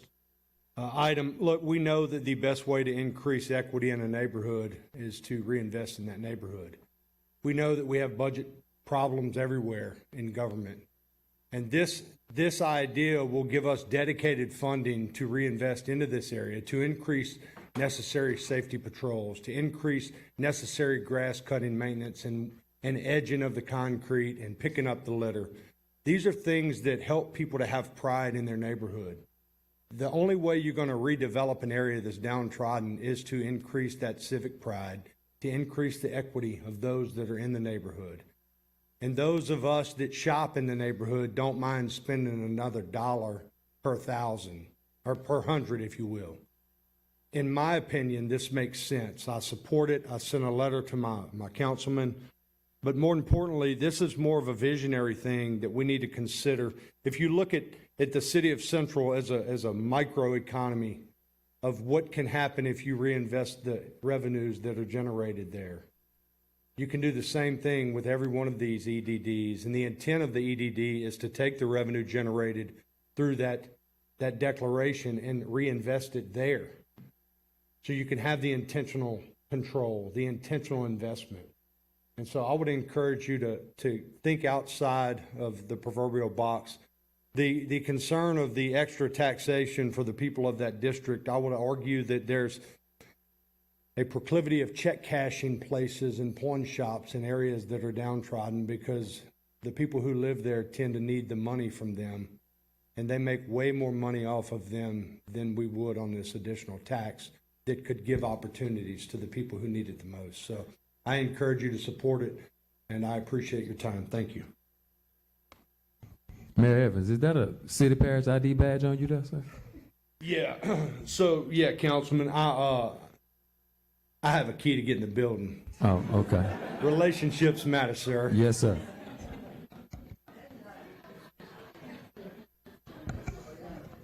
Can I ask the question? Go to Central and see if you're gonna get one. Yeah, let me, Mayor Edwards, can I come to Central and get one of those? It's Mayor Evans, but Well, I'll be more than happy to. you could be Mayor Edwards, you walk around with a badge, a city Well, badge. Can we you come know, there and get one of those? I mean, look, the Oh, reality. you're if taking you'd too like- long to answer the question. I assume no. Ma'am, you're more than welcome to come visit me I at the current will. Strip Mall City Hall. It doesn't have a lock on the door, so all you gotta do is come in. All right, I'll come visit you. Just for the record, we don't have any doors or anything that needs a badge, so we can see about making you a key. Good afternoon. My name is Braylon Bennett. I think this will help the community by really reducing the crime rate and helping kids my age to like not have to go all the way across to another parish to go get food or go have a good dinner with their family. Well done.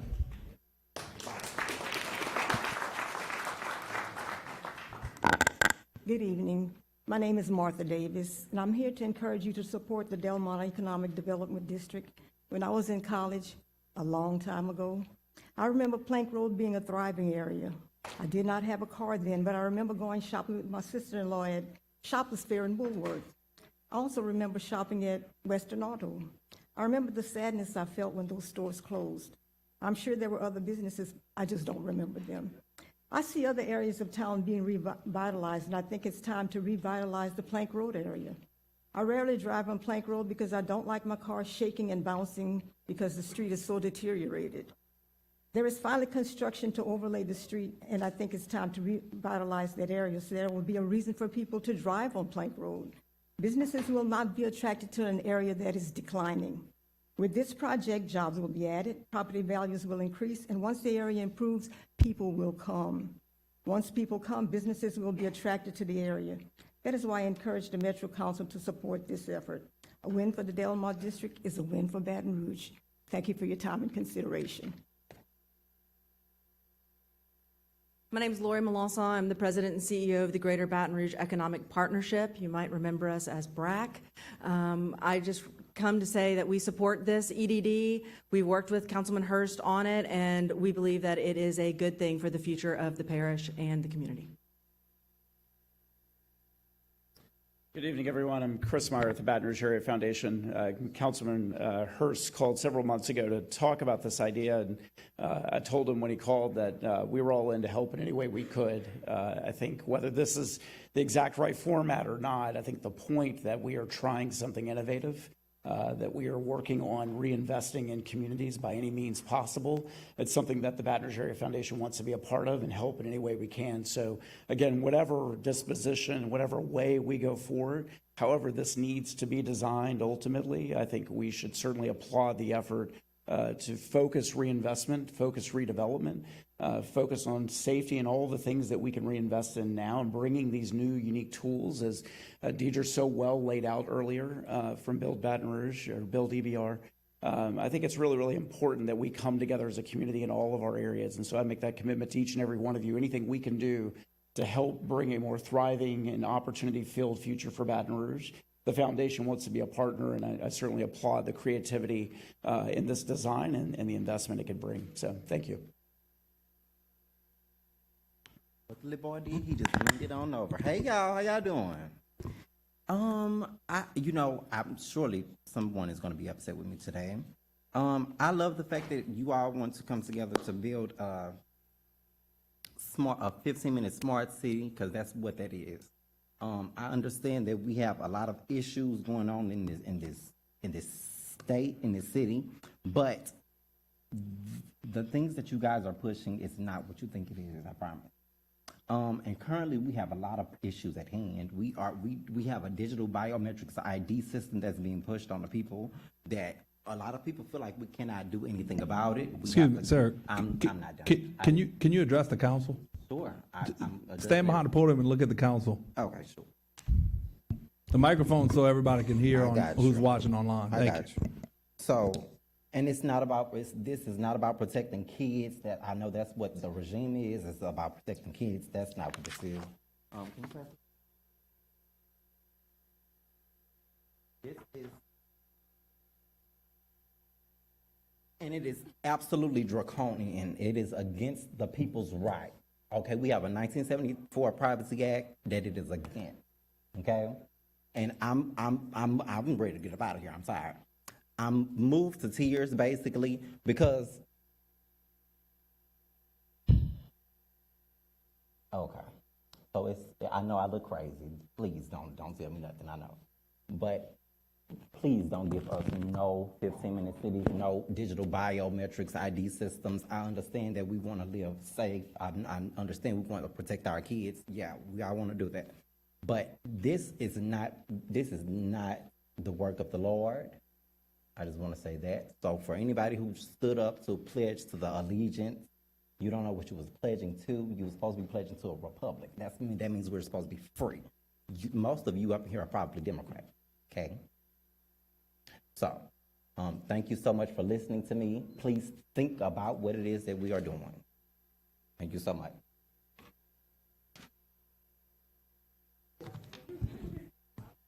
Hello, board. My name is Shoshone Stewart. I currently sit on the East Baton Rouge Parish School Board, currently serve as the board president. And so I am here to ask you to support this measurement. And why do I ask you to support this?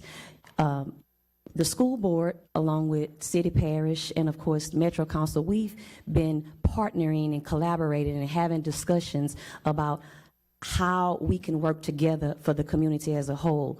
And this directly impacts our schools.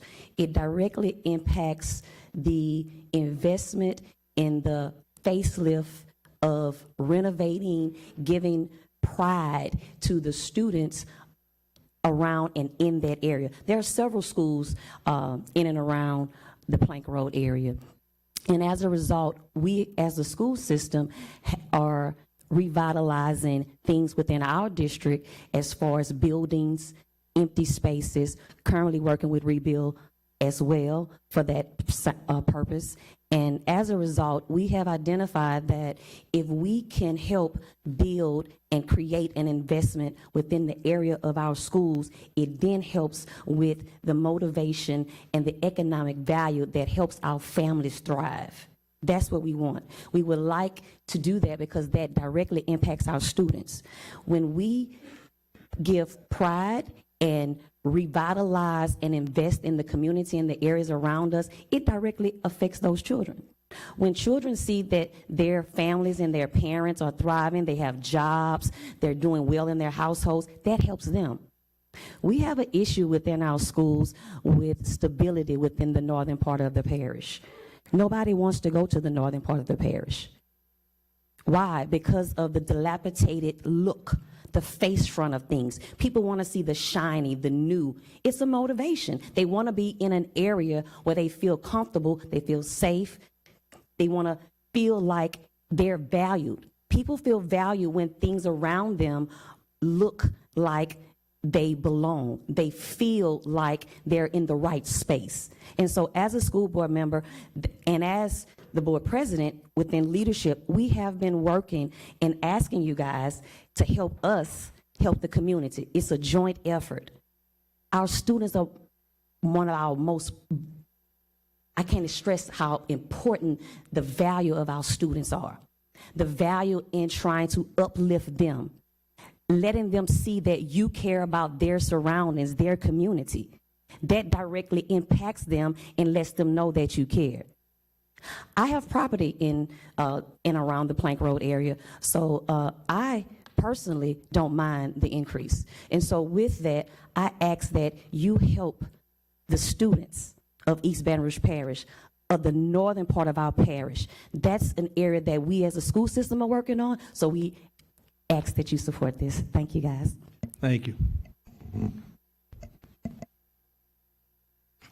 Greetings. My name is Ricky McCants. Plank Road has been dear to me for almost 26 years. You may be wondering how I got to Plank Road.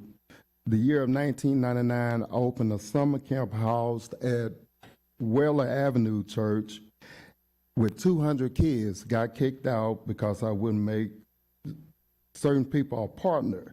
So determined, me and my director drove down Plank Road looking for a building to move my programs to, and saw the old USO building boarded up. There are like many of the buildings now. We got out of the vehicle and looked through the cracked boards on Plank Road. It was a shell inside, been boarded up. My director turned to me and said, "Have you lost your mind? You can't make this out of a preschool." Nobody believed the vision. I opened Bright Beginnings Preschool. March 2000 was blessed by God to establish the second largest daycare preschool in the state of Louisiana for 17 years. Not in Baton Rouge, in the entire state. Servicing over 5,500 parents and over 200 to 350 kids daily, including before, after school, summer camps, and I'm blessed to have serviced over 1,400 events, such as weddings. When you establish new facilities and renovate dilapidated buildings and offer outstanding services and programs, the community will support you. Not just the community, but the city of Baton Rouge. I have invested over $1.5–2 million of my own personal proceeds from my business. Never asked nobody for a penny, but one time, the facade grant.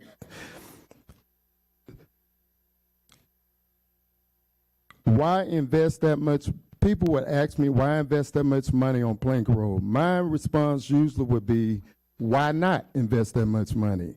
Plank Road, 26 years later, still has so much potential. In about 2 months, you will see the new Renaissance Center unlike ever before. I still believe in Plank Road, currently still investing thousands as we speak. Why should you pass this tax? I believe this is a model plan that can and should be considered in all of North Baton Rouge districts. We all benefit when we work together. People who live in this community, North Baton Rouge, and even the city of Baton Rouge will surely support this new initiative.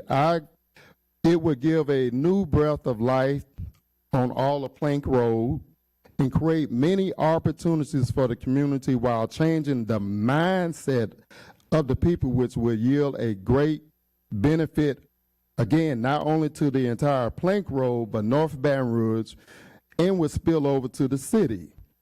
So ask yourself, if not now, when? A 2% investment is nothing when you consider the return.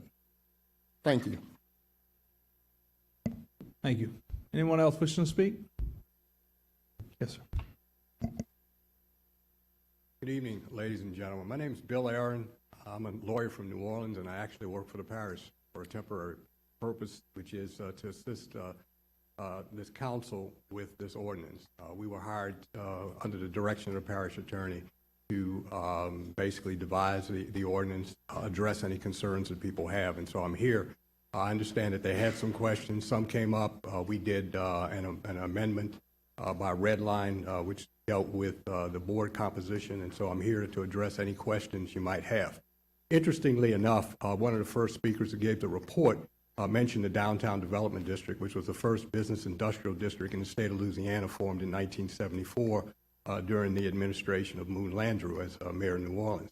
I had the pleasure for 19 years of serving as outside general counsel for that entity and can address any legal questions you may have as to how do you effectively make such an entity work. Interestingly enough, a lady came up and she said that there are no studies on sidewalk traffic and stuff. If you go to the downtown development in New Orleans, there's a lot of studies on that. In fact, they even have studies on how much chewing gum is attached to the street, to the sidewalks each year. So there are studies out there. My point, though, is this. The EDD seeks to basically fill a gap, and we have tried to devise it in such a way to where its powers and functions are broadly based, so that as long as it meets the Cabela test for whatever it wants to do, so that, you know, basically it's for a public purpose, it's not gratuitous, and a return on the investment equal to the investment can be shown. That's basically how we designed it. That's what it's intended to do. But if anyone has any questions of me in terms of the legal issues, whether it relates to the board composition, the staggered terms that we put in, the tax or anything else, I'm here to address any questions that you might have. During the public hearing, we're going to hear from the public. Then when it gets to the council, if anybody has questions for you, they'll call you up. Thank you. Anyone else wishing to speak on the item? Council members, you should have received one email comment in opposition to item 87. I think the mayor would like to address. Mayor Edwards?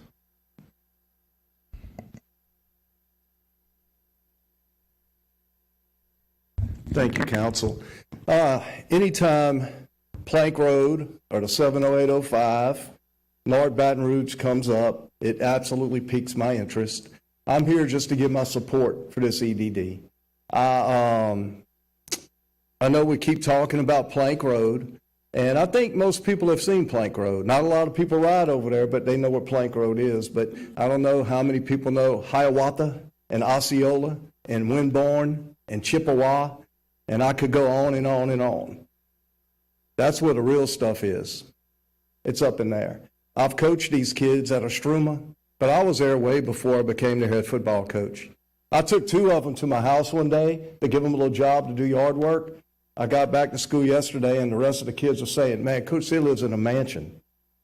I live in a modest home, a $230,000 home.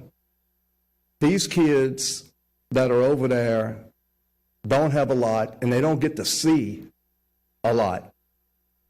We sent 2 to an LSU football game, and their eyes were that wide.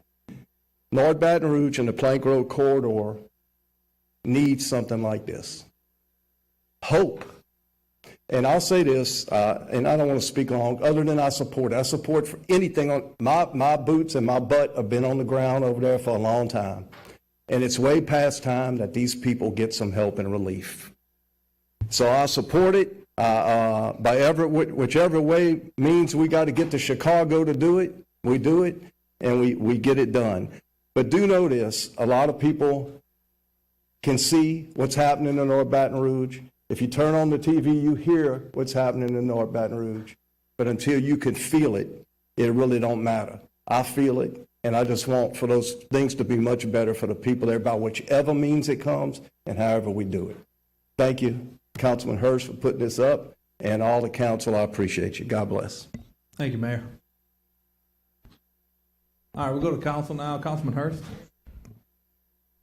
To my colleagues, the economic development partners, the community, and all others that spoke up in support of the EDD, you get it. You understand North Baton Rouge and the needs that are there. We have a major crime issue in Baton Rouge. Police don't change crime. Judges don't change crime. The DAs don't change crime. They respond to criminal activity. Social determinants of crime are poverty, inequality, lack of access to education and resources, family instability, thank you, President Stewart, and neighborhood conditions. We might swap all the social determinants and just use the number 70805, because if you go there, that's what you'll see. What we're talking about today takes the Band-Aid off the bullet wound and begins real community healing. This EDD puts $18.3 million, I'm going to say that again, $18.3 million on Plank Road over 10 years. And I want to thank Mr. Myers. First, I want to thank you because it started off as a conversation and it went from you to when we, and I knew at that point you were genuinely bought in.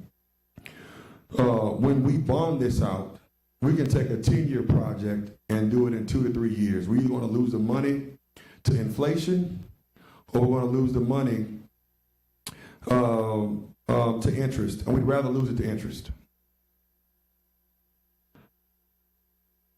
This 2 to 3 year project will create an overdue transformation, which will make the only color that matters on Plank Road green.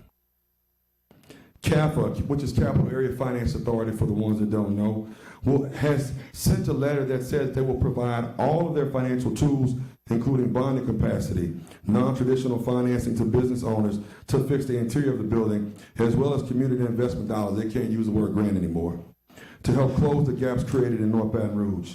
BRENET, which we talked about earlier, they only have $200,000. It's a hotel motel tax. Okay, they put $130,000 in payroll, $20,000 in office supplies, which only leaves $150,000 for facade and signage grants in North Baton Rouge.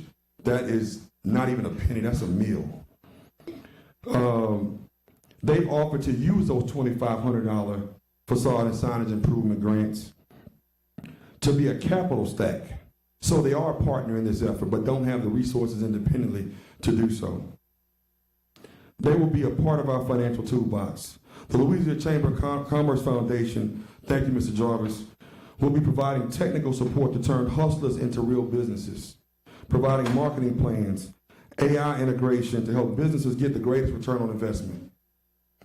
With a household median income of $26,301 and a poverty rate of 40.7%, which is 3 times the national average, poverty rate of 40.7%, which is 3 times the national average.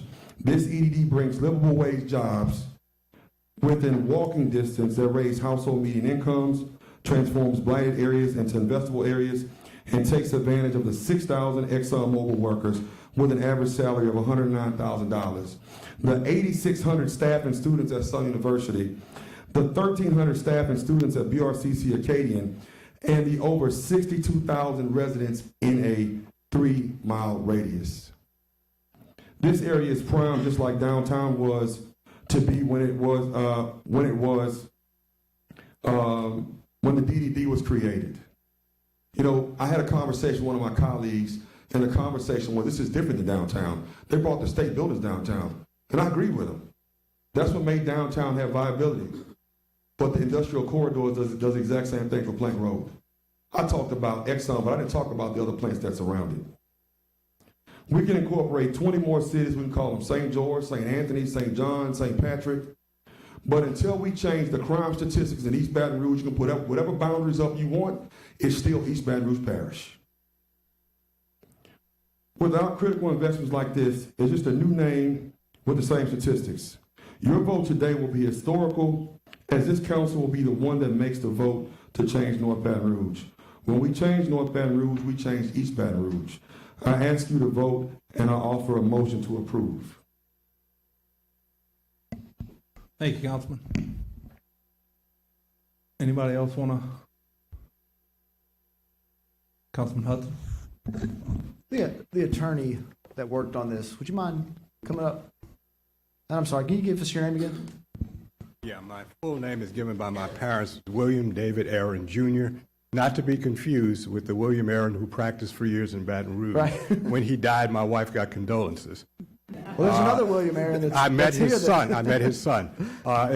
Just another aside, years ago, the father and I were in court, and we both introduced ourselves as William Aaron, and the judge said, come up here.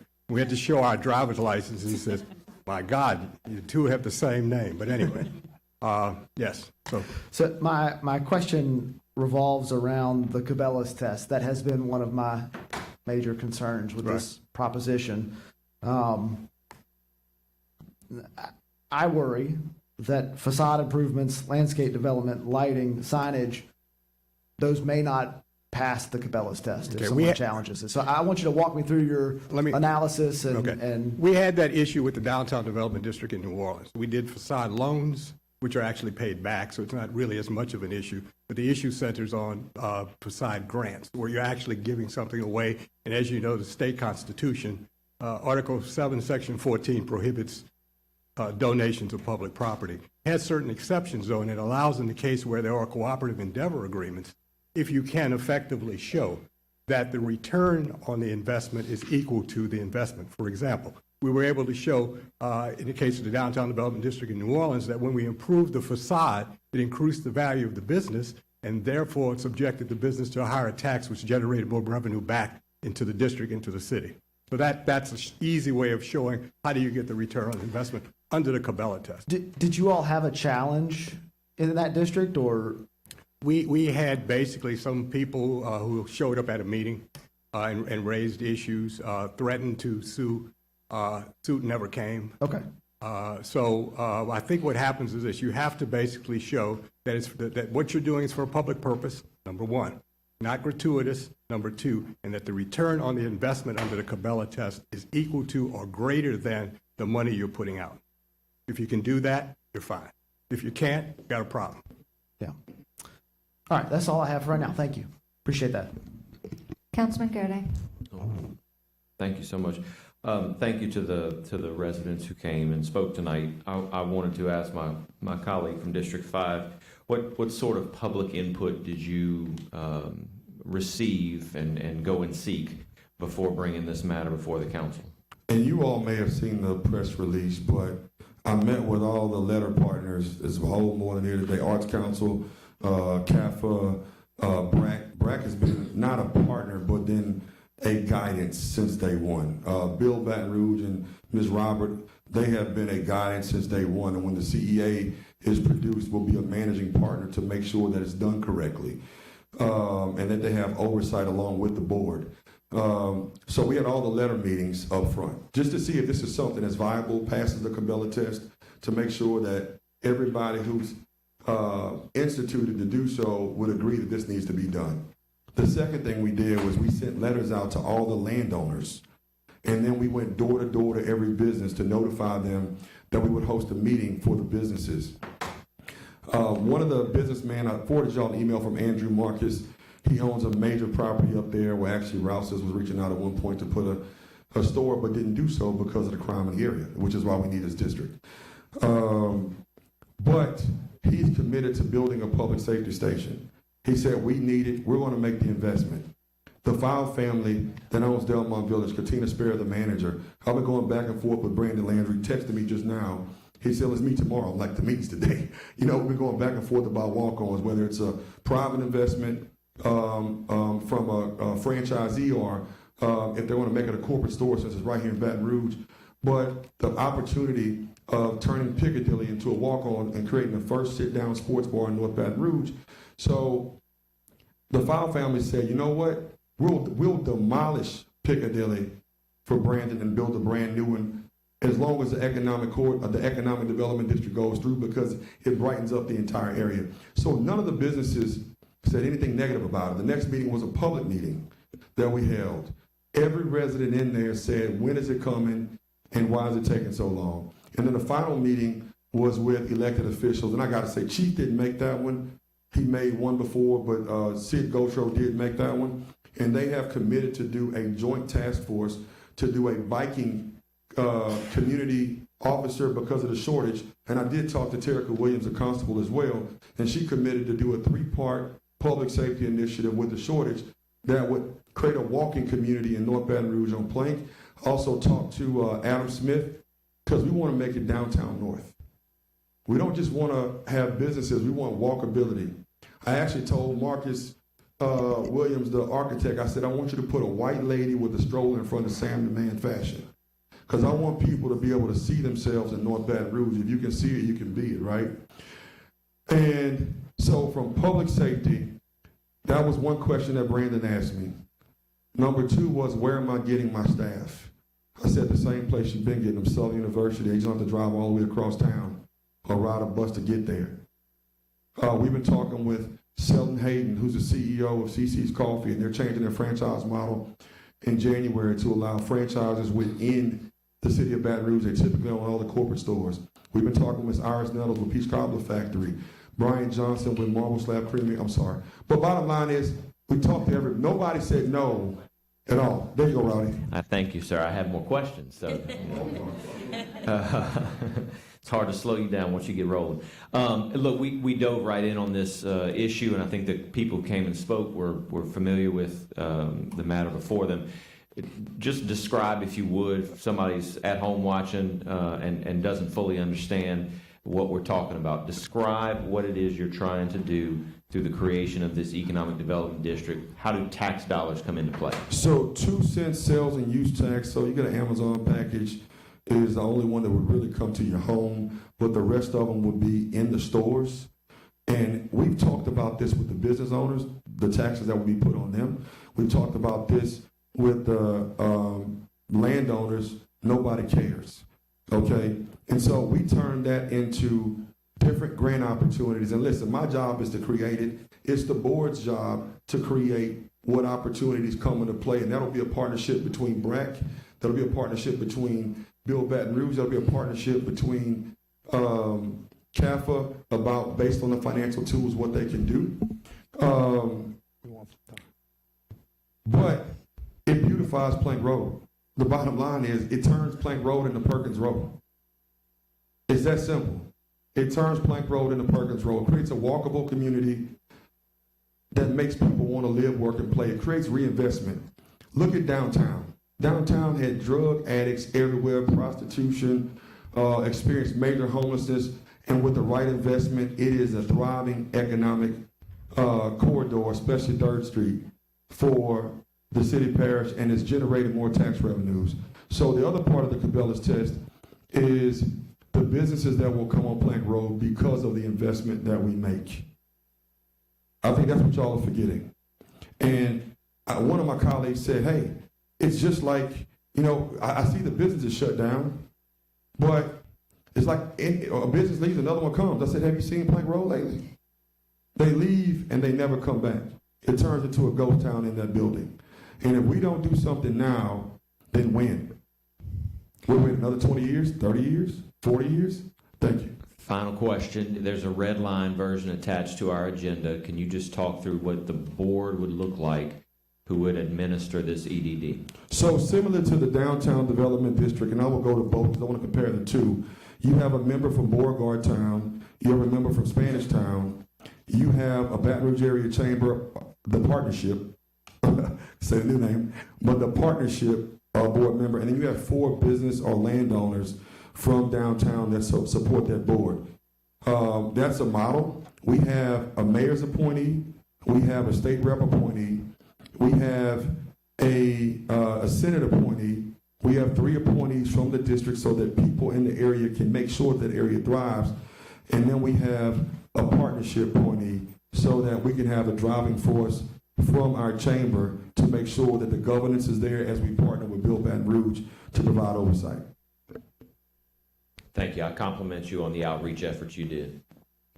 Thank you so much. Councilman Kenny. Councilman Hurst, quick question. What is the long-term metrics and kind of stats you all going to keep to kind of keep up with the progress of the EDD? Let me tell you, there's really 2 parts to this for the people that are listening at home and in the audience. This ordinance only enables it. It doesn't have any teeth in it.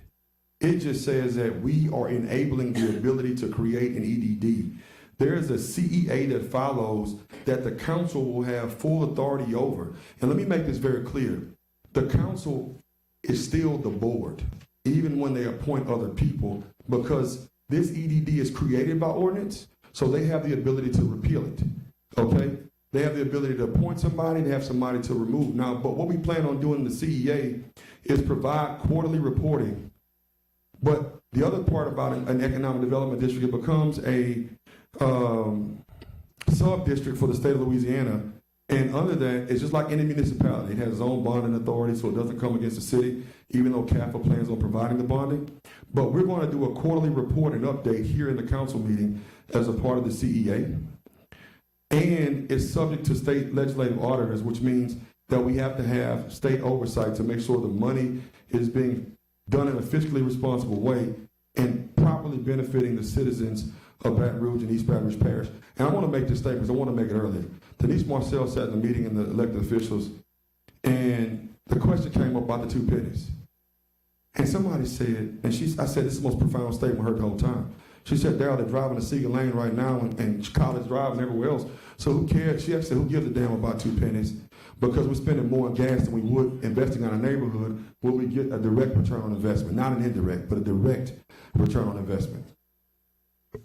Appreciate it. Real quickly, I would echo the statements of Councilman Gode. I sat in one of the public meetings that Councilman Hurst did, just kind of looking at the community engagement, the community partnerships. So I personally want to applaud you. I know my district, District 2 and District 5, we encompass the bulk of North Baton Rouge. And so I've only been here for 11 months, but I can say with a clear chest, there is nobody with a blank check coming to save North Baton Rouge. And so innovative ideas that Councilman Hurst is doing just like that. And it's not perfect. Nothing he does is perfect, but the risk that he's taking to have an innovative plan like this for a major corridor like Plank Road is to be commended. I thank to the constituents in here because you all drive through Plank Road just like you drive through Scenic Highway and Hardin Boulevard. And so, you know, the catalytic investment that we see in some type of in a project like this, right, you know, it spurs growth in our surrounding communities. And so, Councilman Hurst, regardless of what the result is, I applaud you in your efforts. Plank Road been needed for a very long time. There's been a lot of plans, a lot of master plans around North Baton Rouge and these areas, right? But it takes courageous leaders like all of us in this council to really say, you know what catalytic investment we're about to do to make sure this community sees progress for years to come. Okay, I just want to say I agree with a whole lot of what's been said this evening. Councilman Hurst, I think you hustle this item better than anybody. You're relentless in your approach on it, and I applaud that. I think that's you're passionate about anything you go after, and I do appreciate that. We've had a lot of conversation about this, and I'll tell you, I'm a big fan of EDDs. I think everything that all of the supporters got up and said, I agree with all of it. I think an EDD is it's keeping local dollars as local as possible, and that's never a bad thing. I view it usually as a self-imposed tax. Oftentimes, I certainly I support heavily when an EDD is created at inception of a project that doesn't exist, and it's kind of an incentive to bring a project, because at that point it's the argument is in my opinion an easier argument, which is the percentage of something is better than 100% of nothing type of approach. You've heard that. In this case, you have existing businesses that are operating that would fall under the increased tax. But I think as you've heard, the outreach was there. All of the businesses were notified. All of the parties were notified. The public's still supporting it. Like so many others, if you can't tell, I like to go to Krispy Kreme and Tony's just like everybody else. And so I certainly don't mind spending the extra 2 pennies. So, I think the approach on this and the intent and what the EDD is trying to do, and not just this EDD, but broadly speaking, I think I support EDDs for that reason, because I think it's keeping local dollars as local as possible, and it's self-imposed, and the people, and you've heard it tonight, the people are buying into it. I do have an issue, though, with the structure of this EDD. With the board, I don't think, I think with the board makeup, without an individual entity or person, whether it be a developer or something like we see often, that is actually skin in the game driving force behind that board, the responsible party for those dollars, and to make sure everything is done correctly, I feel like this body is going to be looked at as a responsible party for creation of. I want to be clear, I don't think this puts us in a liable situation. I don't think it makes us liable, but I think we will be held responsible should something not be done correctly or something go awry. That's where, that is my biggest issue. I had other issues, and Councilman Hurst and I talked through them. He removed some things that I didn't like, the ad valorem tax originally. Still don't love the hotel motel, but that's not the end of the world for me. But I think that the creation, I would prefer to see this body be the governing board for the EDD, like so many others that are created. Or if not, then I would prefer, you've got state members who are willing to serve on this. I would prefer this to be created by the state. And then I would absolutely support the levy when it comes to this body if they create it, because then I think the accountability falls on them. Again, I support the effort. I think this is, I think EDDs are great. I think what this is trying to do and the intent behind it is excellent. And I just have a little bit of an issue with the structure as it's laid out for the board and the way it's created in this case. I don't need an answer. Councilman Moak. I had one for you. Yeah. Want it? I'm gonna agree with all my colleagues. I'm gonna agree with what the public said and everything. I do agree that North Baton Rouge, and look, that's one common thing that I've heard from a lot, probably 80–90% of the public that spoke. They talked about, and in their comments, they mentioned North Baton Rouge. It wasn't specific to Plank. It wasn't specific to airline. We did discuss Plank because this is a Plank Road initiative, but a lot of people brought up the comment about North Baton Rouge. And with that being said, Mr. Chambers just came back in. If you could come up real quick, because they know I like to use all my time, but quick synopsis of quick boundaries, what do you consider North Baton Rouge Economic Development District?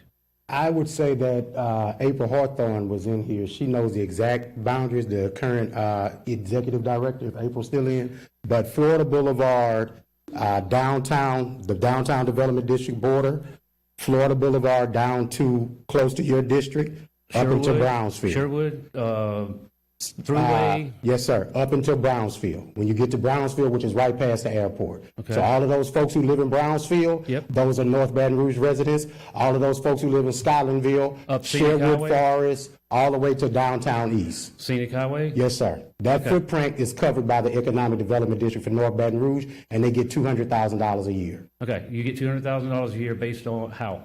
From a hotel motel tax. Hotel motel tax only? Yes, sir. Okay. From all of the Thank you. hotel motels in the district. Thank you. I'm going to state this for the record. I kind of agree with Mr. Chambers on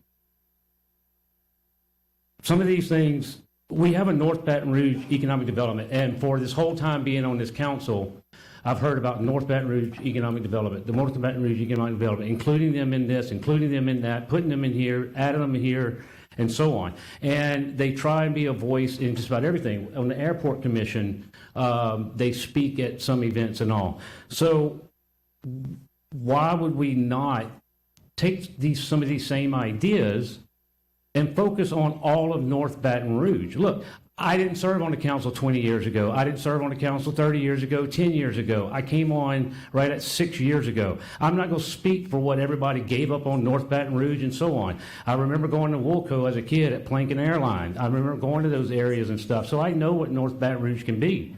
But that's North Baton Rouge, all of North Baton Rouge. And I think as a parish, especially with everything that's going on now, that's what the focus needs to be, is all of North Baton Rouge and the unincorporated areas, while focusing on our incorporated areas and our municipalities. We can do both, but let's imagine what we could do, or what the board could do under the council's guidance and things like that, if that 2-cent tax for all those businesses in the North Baton Rouge economic development got that, other than just a hotel motel tax. Then you're focusing on the whole area. You're cleaning, you're encouraging all of North Baton Rouge coming across the old bridge, new bridge, up all that area. So that's just one thing as far as my thoughts on EDDs. We have something in place already. We've already had a Plank Road initiative, whether it's a Plank Road initiative or a Plank Road EDD. What was that? 10 years ago, if somebody can correct me if I'm wrong, from what I understand, there was an EDD created already. I don't know if they never instituted any sales tax or anything like that. Now I go to the structure. I agree with some of my colleagues about the structure of this. I'm not saying that eventually that the board structure would take over full control. I do know we have one EDD that we, the council, approved for their board to run everything and so on. All the rest are controlled by the council at the moment. And I know the original one started off, of the one that has the board, they started off under the council guidance. And it was answered to the council. We were responsible for what happened in that area. That was a brand-new growth area, nothing but land. So it was a little bit different. I'm not trying to compare it exactly to it. This is a redevelopment, revitalization.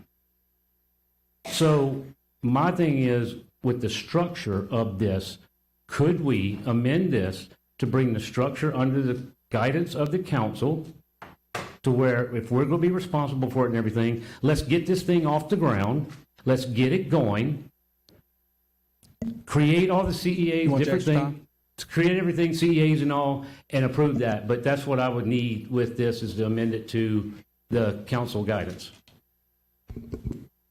Councilwoman Adams. Fred, I know you're not expecting me to call you up. Sorry. I wanted to get, we've discussed about a lot of different things. I want to get some clarity on what the investments that are already coming to the area are. So the Plank Road Move BR enhancements, and also the rapid transit. Can you just high level walk us through what those investments are? Well, I do know the fact, because of the improvements that are being made on Plank Road right now and in that corridor that we've been talking about, from my visitation with a lot of the new businesses there and also some of the old businesses, how they're trying to redevelop their sites and what they want to do and try to be more in line with what the old big plan is. There's no question that Plank Road needs to be improved. I used to live on Greenwell Street many, many years ago and went to Hollywood Elementary School, which doesn't even exist anymore. So I am familiar very well with the business community. Most of the time that I visit with the people up there, with Councilman Hurst also, they're excited about what's taking place. So Fred, we're getting road improvements. Are we getting sidewalks? You're having road improvements, sidewalks. Certainly, the bus rapid transit is lighting is also. We just were able to secure some additional funds from OCD, working with their group to trying to add more lighting to the area, because that was part of the real issue from day one, that nobody felt safe.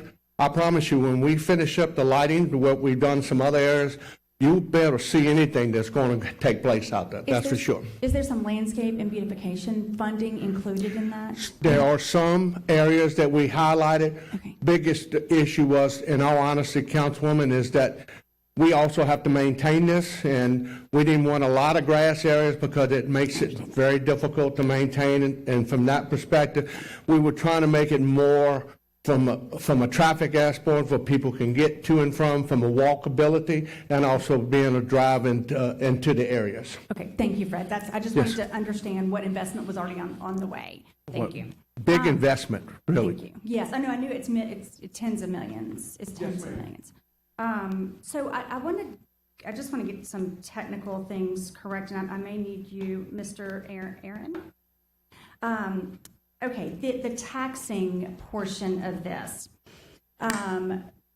Technically, who levies the tax? Will the council levy that tax, or will this will the board of the EDD levy it? As written, the board would levy the tax. Okay, thank you. And then as written, where do those funds flow to? Well, the funds would basically from the tax would be collected by the city parish pursuant to the cooperative endeavor agreement. It would then flow into the EDD. And so we'll have to, so functionally, what does that look like? So the EDD needs an executive director. Right, so it needs a bank account. It needs a finance officer, someone to write checks, someone to process grants. Correct. When I offered the response, my response was going to be you need a staff. So Right. you'd have either a president, CEO, or executive director, whichever term you want to use, that have people reporting to that person. You'd have outside consultants, accountants, lawyers, et cetera, just like any other agency would. So so you have to envision that what the board does is it sets policy, it then hires a staff. It creates the infrastructure. And it's the infrastructure that basically gives you the game plan to get things done. Now, the oversight, because there were some questions, and in the Cooperative Endeavor Agreement, which we've already drafted, we basically would say, since it's a political subdivision, it has to report to the legislative auditor. But in addition to that, I had discussions with the finance department here that basically said they need some review, et cetera, so reports would go to them as well. And then as an additional reporting system, the council would get quarterly reports. So you basically have hands-on ability to detect if there's a problem. The other thing is this. You create the ordinance. By creating the ordinance, you have the right to repeal the ordinance, modify the ordinance. You are appointing these people. And we did it that way on purpose, so that as the appointing authority, because you can remove these people. If they don't show up for meetings or whatever else, you can then take some action against it. So I think from your experience, what kind of overhead do you expect that an EDD like this would have? I mean, you've helped set these up before. Well, so an office and yeah. the staff, and what are we looking at? All right, do you think? problem is this. It's a spitball. An ED, if you really went on the cheap end, you're looking $80,000 to $100,000. If you're looking on the higher end, some nonprofits, especially Greater New Orleans Incorporated, spends as much as $500,000 a year just on the top person. But I think you can find people, an executive director in the range of $80,000 to $100,000, and you have support staff, whatever. So I think probably initially you could come up with a staff of maybe $500,000, something like that. I think you could basically hit the ground running with what you need to do. That would only be maybe a third of the total revenue. As I understand it, the revenue per year would be about $1.8 million. Something like that. So $600,000 would be about a third. Okay. You may be able to do some economies of scale tying in with some other governmental entities which have promised assistance. So you've got the Capital Area Finance Authority, you've got other areas, other entities that have agreed to contribute. So what you can do is in the short term, you could have some basically borrowed executives, if you will, to come in on somebody else's payroll, so you can save some costs that way, and they provide the administrative expertise and technical expertise to get things going. Okay, thank you very much. I appreciate it. So really my concern, I have a different structural concern. My concern is that the power to tax is a very it's very powerful, and I believe that should be that people who oversee, people who have the power to levy taxes, that the people themselves do not place on themselves, do not vote on themselves, should be elected officials and be responsive through that election process. So, different with BREC, right? Because the people vote for the BREC tax, right? And then we appoint those commissioners who oversee and administer the funds that were voted on by the people. This, to me, is very different because we are giving the power to levy this tax to not an elected board, but a selected board. And I just philosophically have a real problem with that.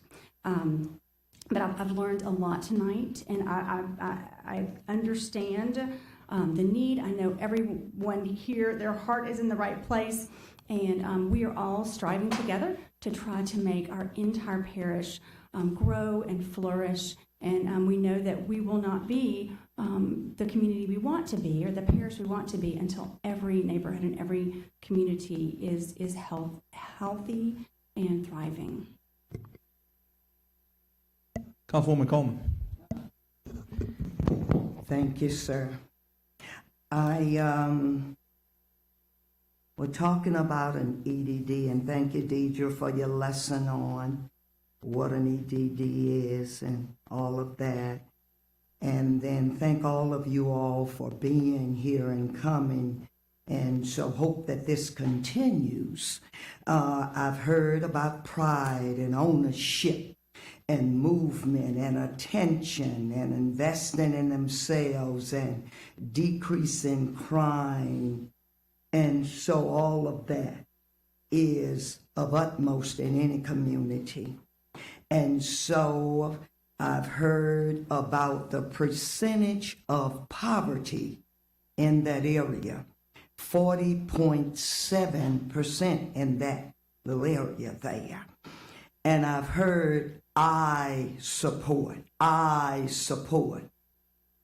I've heard about I know about the closed businesses, including the restaurants and everything else there on Plank Road. And yeah, Mayor, I know about Plank Road in North Baton Rouge and all of that. And so, but what I am thinking of, the people. If you got a 40.7% poverty, and there is no anchor in that community like a real anchor to cause money to be generated, then that 2% is going to be on that 40.7% poverty. And the folks that's saying, I support, you can afford that 2%. And so when you do this, I see folk being displaced. I see the other thing is, I thought about why not a community development district that shows the need for housing, health care, parks, safety, all of this, as opposed to putting this 2% on the people up there that's already struggling. I agree with Mr. Chamber. We choppy when we do things. I just talked with someone today, and they are saying that they are in conversation and that it's supposed to be so real to the edge now that High Neighbor will be coming up there near. But I'm sure many of you don't know anything about that. Why? I didn't know anything about that, but all I don't know can make another world. I want to say that. But here it is, you're talking about this being done in an area by Delmont, and that being done in what they call the North Baton Rouge area. And then you have CPEX. I didn't hear anything about CPEX doing a real good study. And I believe CPEX gets something with North Baton Rouge, not sure, but we all over the place. And then when you talk about doing something of this nature, this is a real responsibility. You've got to have serious oversight. You've got to know where the money is running through, and that is of utmost important. You got to have reliable people doing this, and you've not had any experience with EDD, and the person who has the experience with doing EDDs has not had their hand on this at all. And so that is my concern with all of this. And you're talking about a tax for the people up there that's already operating in 40.7% poverty. And so, and again, it was addressed about the 4 appointees on the board and the mayor having one and others, whatever. And so I just would not want this to be an economic devastated district. Y'all get that Sunday. And so a complete plan is of utmost importance, where the viability and the purpose, and not displace people, and looking at what's up there and how you can go forward and causing this to be something good for North Baton Rouge. Anyone else? Councilman Hurst. I want to thank everybody for putting so much time into the commentary today. I do want to address some issues because I do my homework. I talked to Bill Pizzolato. I talked to Danielle Sadowal with Shoppers Value. And the people that go to those stores or 80% SNAP benefits, and it would not directly affect the gross. Can y'all hold on while I'm talking, please? Can I have my time back? So it does not directly affect the people in terms of their ability to buy groceries in that area. When I talked to Shoppers Value, they said, hey, we support it. As a matter of fact, we want to be a part of it, but it does not affect our customer base. And the crazy part is we just passed the Southern EDD and the LSU EDD that taxes the same people. And nobody had a comment to say about that at all. The same people in North Baton Rouge, the same people in South Baton Rouge didn't say anything about how it would affect them and how they live, work, and play. And we may say it was a state EDD, and we only levied the tax, but what we told the constituents that put us in office to protect and be fiscally responsible to this parish is that we're okay with you paying 1%. I was one that voted for it because I was okay. But guess what the difference is between the LSU EDD and the Southern EDD and what we're doing here? Not one piece of information was given to us about where that money was going, and we just put blindfolds on and said, yes, it's LSU. And guess what? Southern got it by default because you wasn't going to do one without the other. I know the backstory.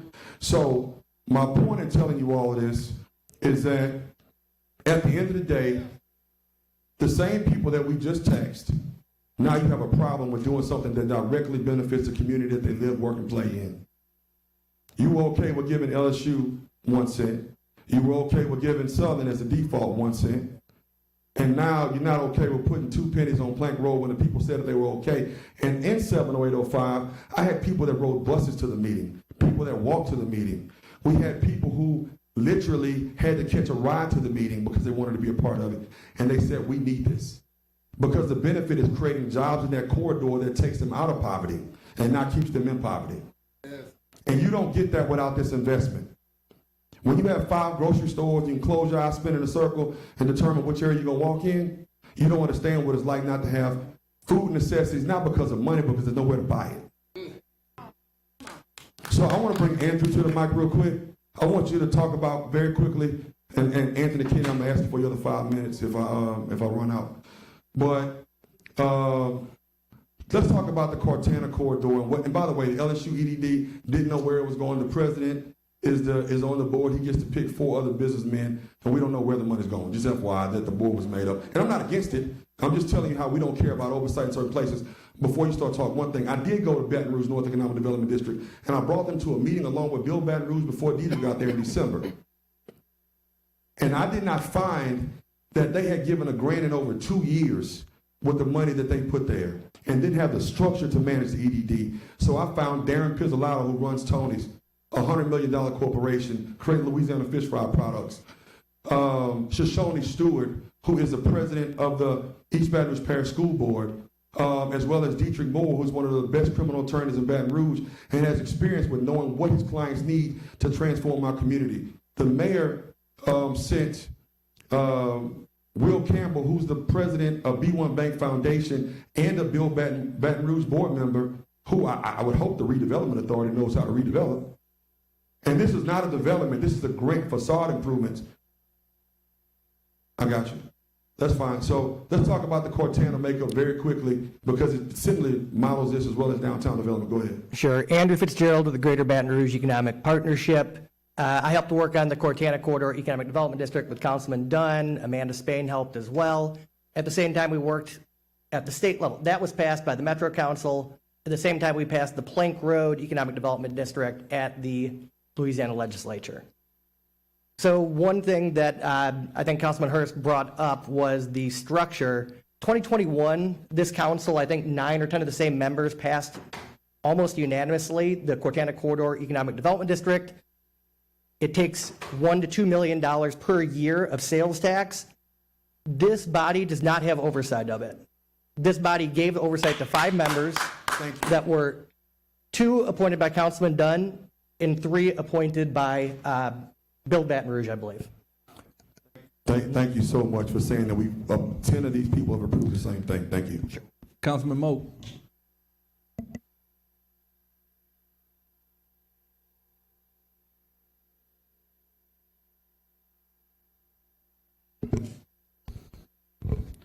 Again, I don't think you have 10 people here, and you can drag me through the mud all you want to. You can say everybody's coming after you or whatever else. I think 12 people sitting up here tonight wants to make this thing work, and they want to see it happen, and they want to see all of North Baton Rouge grow and thrive. So you can sit here and beat us with all the words you want to, but it's not going to change the outcome as far as what the focus is and what we're looking to see. Only thing I'm asking for is we get this thing up and rolling under the guidance instead of just giving up straight up control to the board. I would like to see them as an advisory committee until we nail out and we nail down all the specifics that are going to come to us afterwards. We work with the board that we create by these appointments or whatever, approved by the council. And then once we get everything up and rolling, sustained, we're going, it's looking great, where's the money going, who's responsible, this, that, and the other. Then, just like we did with harvesting, we turn that over to them after we've already created. I agree that if the council creates the ordinance, we can pull the ordinance or whatever. I also feel, and Mr. Chambers, if you want to come to me, we'll work on something for all of North Baton Rouge, whatever's left that doesn't have an EDD. But with that being said, I would like to ask and make a motion to defer this until we can rewrite this for the time being, to create the structure, keep it under the council, create the board as an advisory committee, and then work towards turning the whole thing over to that board once we get the structure up and going. With that, I make a motion to defer the item.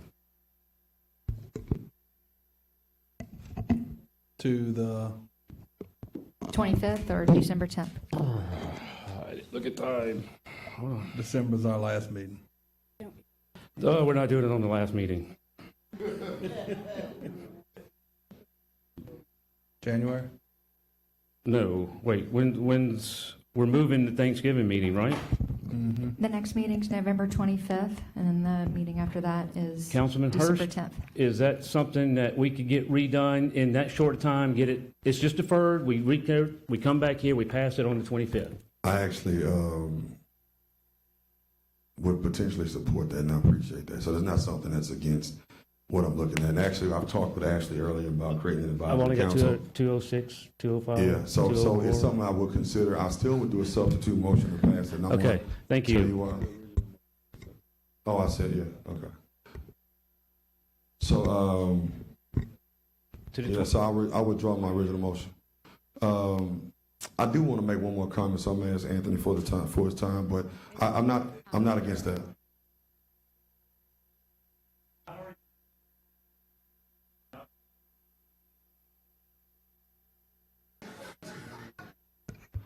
So, again, I'm very nice in my speech, but when you look at some things that potentially are not running right and need some change, I wouldn't want to put this new EDD. It's like putting new wine in old wineskins. That's biblical, right? And so that's what it would be to go to BRENET at this point, who is not given a facade grant out in over 2 years. They have some room to be restructured at this point. So I would potentially consider an advisory council as a part of it. But I do want y'all to know that Bill Baton Rouge, as a part of the CEA, would be a managing partner of this EDD and provide oversight. We give them $500,000 a year so that they can leverage their expertise to do what we're asking them to do right now. Okay? So I would want a substitute motion, but with the contingency of the approval of the CEA by the board. And if it doesn't get approved, I'll repeal the ordinance and I will go to an advisory council. But I would like to have the opportunity for the CEA to be reviewed by the council, which would have similar oversights, because the CEA is actually the governing What I'm wanting is during this time when we approve it, we work with this advisory council to create that CEA. I'm talking about go ahead and create an advisory council change the structure of this ordinance the way it's written to create the advisory council under the guidance of this, and then we create that CEA, and that's going to have to come back to the council anyway. So you're getting what you want, but we're just deferring until the 25th. All right, Councilwoman Adams. Real quickly, so the LSU and Southern EDDs were not city parish created. They were created by the state. Our role to those EDDs is ministerial. So those are different. And truthfully, if I had been responsible for voting on LSU or Southern creation of those, I've evolved on this. I would not have been comfortable with that. Which is one of the reasons why potentially, if you want to keep it the way it is, I think you might need to go to the state, because I don't think we should give that ability. That's abrogating our responsibilities, I really think. If there's going to be a tax levied without a vote of the people, it needs to be by elected people. So that's my concern. I'd also like to just correct, my understanding is that Senator Fields went to Charles Landry and asked him to draft the Southern EDD, that was the impetus. And when they were having their discussions, Mr. Landry said, I got it, Senator, I understand what you're trying to do. Why don't we do both Southern and LSU at the same time? So that was my understanding from several individuals involved, including Mr. Landry and some other people, how those two EDDs came to be. Thank you. Councilwoman Rocca. Thank you so very much. I wasn't going to speak tonight, but when I got my face clapped in and all those sorts of things and people started rolling their eyes, I figured, you know what, now's my time to shine. I like to get angry sometimes. So I love an EDD. If I could take out my little purple pen and draw one all the way around District 12 to keep all my dollars there, I absolutely would. But that would take a vote of the people. What I've seen and heard here tonight is there are people that want change in North Baton Rouge. We had Fred Rayford come. That was an excellent question, Lori Adams, about all the great things that are coming to North Baton Rouge, all the development. So whenever you take that not in a vacuum, and you understand that change is coming, that it is moving forward, then what we are left with is an EDD that only collects $1.83 million a year. And then you take away the $500,000 to $600,000 that are going to be handed over to lawyers and politicians to be able to run that EDD, then you're not left with very much at all.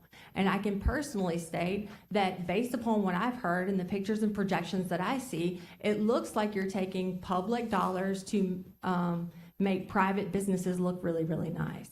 But ultimately, I don't think that the taxpayers should be funding these people that are already economically suppressed or oppressed. You should not take their dollars to renovate buildings in a particular area. There are grants, there are federal dollars, there's a lot of money that are going to this area, as Fred stated. So when we start talking about EDDs and what they look like, what is the economic driver? Councilman Dunn did an excellent job of finding Amazon, and that was an economic driver that did not take the money from the people to make the EDD. It drove economics there. It went out to the area and gave the money to the people to have grocery stores, to have improvements. Here, the economic driver is Tony's Seafood. LSU was the economic driver. Southern is the economic driver to support the EDDs. Here, we don't have an economic driver. If Councilman Hurst goes and finds one, I'll gladly support the EDD, but I don't think the driver should be a store or a restaurant, a grocery store, and that's the sole economic driver. I don't think that the people should have to pay and not have the driver there to support this EDD, because ultimately what happens is the money is so small. The $1.8 million is so small. It's not going to have a significant impact after you spend the $500,000 to $600,000.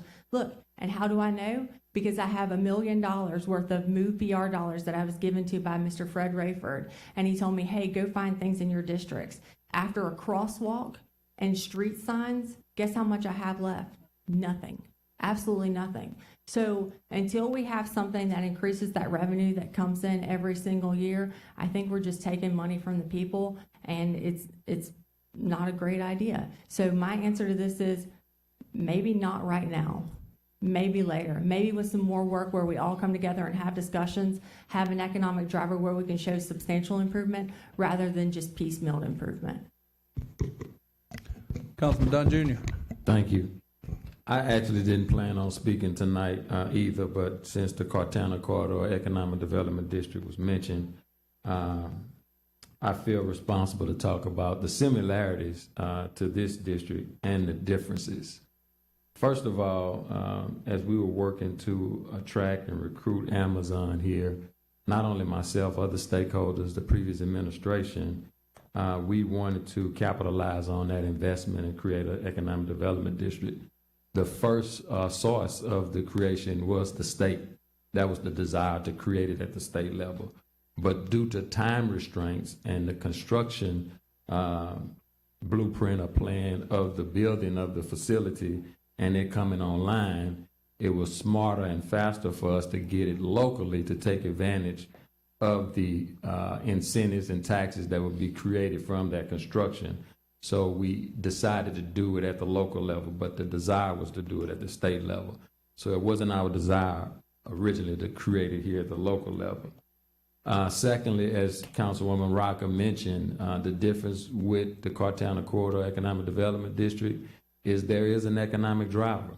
I think we need to caution ourselves and make sure we look to see, you know, what that impact is when there's not an economic driver. I'm gonna give you an example.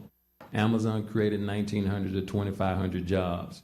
All those people buying groceries, gas, food, car washes, things of that nature. So the businesses that are there that are existing, they capitalize off that new foot traffic, that new customer base, that additional revenue stream.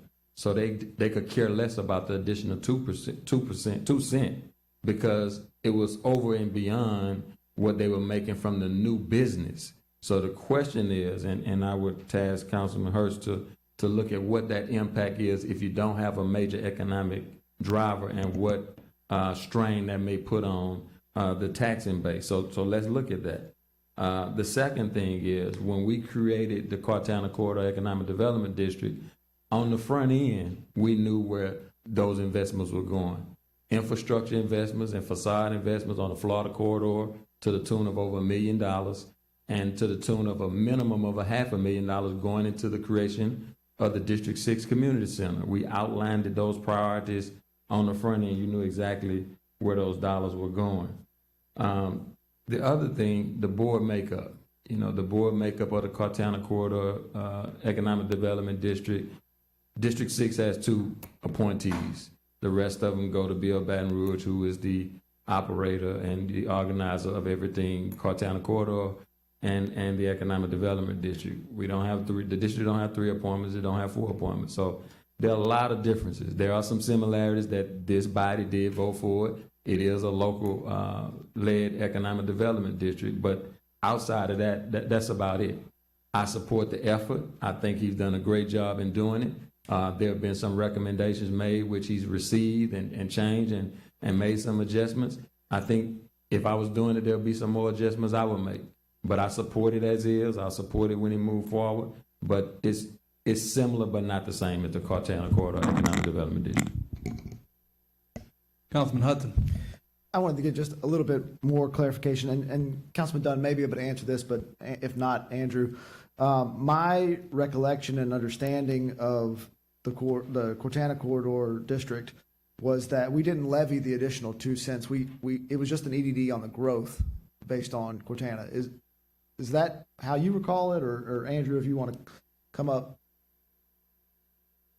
Yeah, sure. Andrew again. Yeah, you're correct. Earlier you mentioned me. There's a baseline set where X amount of dollars were collected at, Home Depot and Lowe's and all that in here. Going forward for the 5-year period of the district being in effect, the delta, everything above that kind of, let's say it was $1 million baseline, between $1 million up would go towards the district. It's been about $900,000 to $2 million per year, I think, and I think 2026 is going to be the last year of that. But it's to make sure that city parish stays the same for general fund, but at the same time, any new revenues for a year or two coming out of the construction of Amazon After that, the increased traffic, that the district captures that, and then there's a twilight at the end and ends in 2026. So I think that's important for two reasons. One, we don't give up our ability to levy the tax, which is a fundamental concern of a lot of people here. But two, it's clear in that instance that the Cabela's test is satisfied because you can actually see the growth. It's based on the growth of, something that's already there. So you may not have this stat specifically, but I think I probably voted against that district anyway. I do remember Miss Spain said you were a fly in the ointment that day, so yeah, I think that might have been you. And look, so those were particular concerns of mine around the board structure and around some of the uses of the EDD.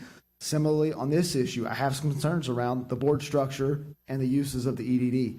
I don't think they're insurmountable. I think there's a possibility that we could work on them and do something there. So I'll support the deferral.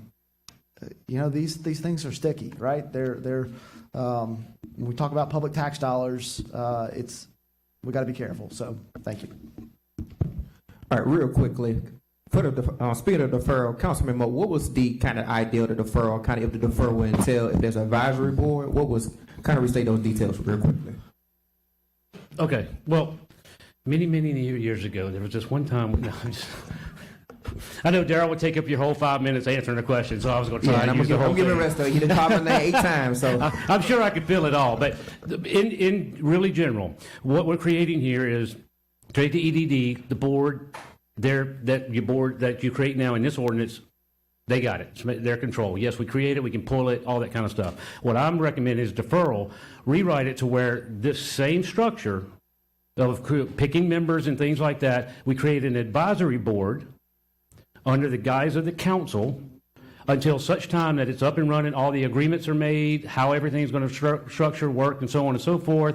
The board can do all that. The advisory board can do all that, create all that. They bring it to us, we like it, we approve it, and so on.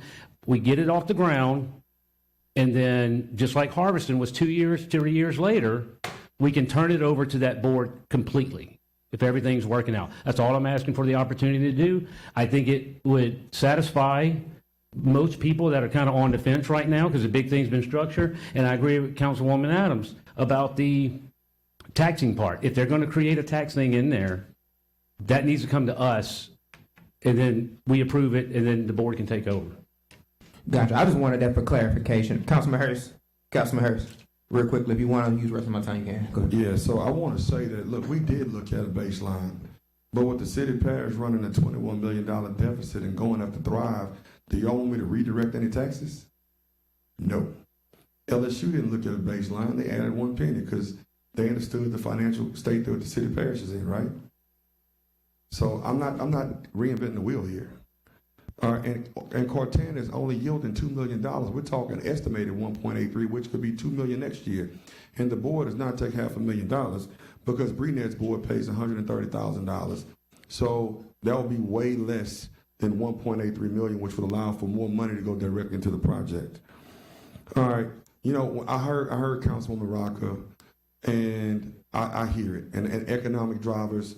And you can say all of that when you have Perkins Road and Uncle Earl's, and you have Trader Joe's in your district, and you have household median incomes that are a stone's throw from LSU and the lakes and all these other places. You can talk about that when it's $1 million houses. It's hard to say that when the household median income is $26,301. Nobody wants to plant an economic driver there. And the market is already saturated, so what do you do with existing buildings? They'd have to be bulldozed and have enough land to create that economy. Who's going to go bulldoze Plank Road? We don't have enough money right now to tear down the blight in the city of Baton Rouge. Blight breeds crime. We got to determine what kind of parish we want. I'm not against Aaron's deal. And again, like I said, BRENET's payroll is $130,000, so it does not take $500,000. Like you said, it's $80,000 for the director, $50,000 for the assistant. Everything else is outsourced as a part of what they do. And same thing with the Cortana board. They're only making $2 million, then they have the same problem. So I don't see how if $2 million for facade, well, $500,000 is going towards the community center, which only leaves $1.5 million, which is less than my $1.83. You still have to pay for a board president, chair, and everything else. I don't see how it's any different. There's actually less money that goes towards the facade and signage improvement for the district. And Deidre, can you come up here really quickly? Really quickly. Because I want to answer the question about why because it was supposed to be revived North Baton Rouge. Okay? And walk-ons will bring 50 jobs. AT&T, 20 to 30 jobs. Southern Classic Chicken, another 20 jobs.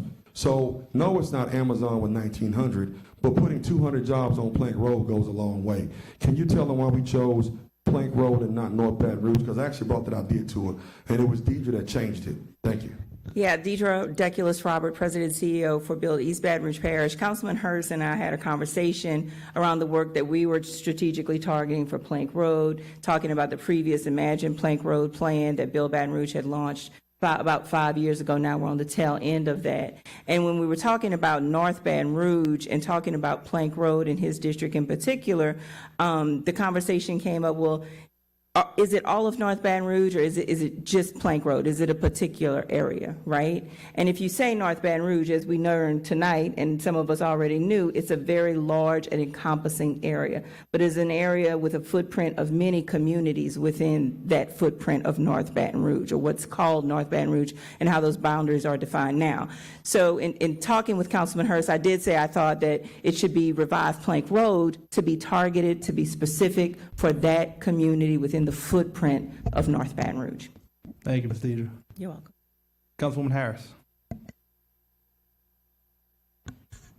Finally, Councilman Hurst, I want to commend you on your hard work that you've done, and you reached out to me about this proposition that you were working on at the time, and you and I never officially sat down to discuss this. We were walking and talking, and I had some unanswered questions about this and did some research about it as well. I know you have a lot going on here, but what stands out most to me with this new project, this new initiative, is the board structure. And not only the board structure, but also the economic driver with this new initiative. What will be the economic driver in this? Can you, if you don't mind sharing that with me, please? So, like I just said, I just got a text from Brandon Landry about meeting tomorrow, about walk-ons coming to the corridor. You got to understand, can anybody tell me the land where we can put an Amazon building over there? Can anybody talk about Plank Road, just the space that's available? There is none. It's either an operating building or blight. That's all you have. So in order to get an economic driver, it's going to be the small businesses, it's going to be the retail. It's using this as a catalytic project that brings the small businesses, that creates the jobs that the community can then come be a part of. So if it's 10 businesses that create 200 jobs, then that's it. I'm okay with that, because that's 200 jobs within walking distance of an area that has transportation issues. Okay, so that you then said, change the household income. So it's not one large economic driver. That would be great, but it's small. It's many small economic drivers that create businesses that hire 10 to 15 people and create retail and access to resources that don't currently exist. okay, so walk-ons, you're meeting with them tomorrow. Is walk-on guaranteeing you that they will be in Delmont Village? Are they guaranteeing you this? So in this, everybody that I've talked to has been contingent upon the approval of the EDD. It's been contingent upon the approval. They have to know. If you saw the email that I just sent you, the guy Andrew Marcus from New Orleans that owns a large property, he said, we're excited to invest. It seems that the community is excited. I didn't ask him to send it. He just sent it, so I thought I'd forward it to you. These business and landowners will make the investment in their own property when we start, because I'm going to steal Chris Meyer's words, public investment leads to private investment. Nobody's coming to North Baton Rouge with a cape on to save us. He didn't say that part, I did. We have to save ourselves, and it's through economic growth of small businesses in that community, not one large economic driver. And the answer is highly considered. He would have to do land negotiations with the File family, and he's not going to come if the rest of the businesses out there are not being improved. That's the bottom line. If they don't get improved, he doesn't come. Okay, and also, you made a statement earlier that an EDD for Southern and LSU was created by the council, and Councilwoman Adams cleared that up. So why didn't you state that specifically, that those were created by the state? I didn't say that. What did you say? What I said is the ED was created by the state, but the tax was levied by the council, which is what we approved a month ago. And we have a fiduciary responsibility to our constituents to make decisions that directly provide the economic growth that they need, that pass the Cabela's test. And I gotta ask y'all, what's the Cabela's test for LSU? Because we don't even know where the money's going. So who's y'all are you speaking to? The council. I'm asking the council. You're speaking, you and I are doing this right now. I'm asking you, what was the economic driver for the LSU EDD? Because they did not state one place where the money was going in terms of passing the Cabela's test of where the money was going to be improved. LSU or Southern, I'm asking. Because we did approve the levy of the tax. Councilman, I agree with Councilman Moak. I think what he has proposed, I think we need to go with that, defer it, come back to the table, make those changes, consider making those changes, and we can move forward with this. And look, I appreciate it. I don't disagree. I do plan on making those changes. I was just clearing that up, that there was no Cabela's test conversation about levying a tax for those two districts. Councilman Dunn Jr. Yes. Again, I want to commend Councilman Hurst for his efforts. I would challenge him to think differently about the economic driver. When you look at whether you look at Amazon and what we was able to do with it as an economic driver and pull those resources from that construction and development to help and invest in our city and our district. When you look at the work that Councilman Rock and I did with the franchise fee on energy and making sure that that entity, paid its fair share for doing business in our city and in our parish, and the resources that was able to create. I would tell you, maybe not on Plank Road, but as you know, Scenic Highway runs very parallel to Plank Road. You have the power and the ability to draw the lines of the district. I think there is an existing economic driver. There's an industrial corridor in North Baton Rouge. And I think you guys, we got to look seriously and talk seriously about looking at business and industry. I know the Brack and Braff people over there probably cringing, but we comfortable with sending these taxes and millages to the public and asking the public and the people to pay more. But we got business and industry here that's making billions and trillions of dollars. And again, I would challenge you to look at the Scenic Highway corridor, and there are economic drivers there. I think that the benefit of an economic driver, it motivates additional investment. It gives those existing business more foot traffic, more ability to make more money. If you look at the Cartana corridor, the Florida corridor, whatever you want to call it, after Amazon, after the creation of the Cartana corridor, we've attracted not one grocery store, we've attracted two. We've attracted Tropical Cafe. We've attracted Starbucks. We've attracted not one but two car washes, east and west of the facility.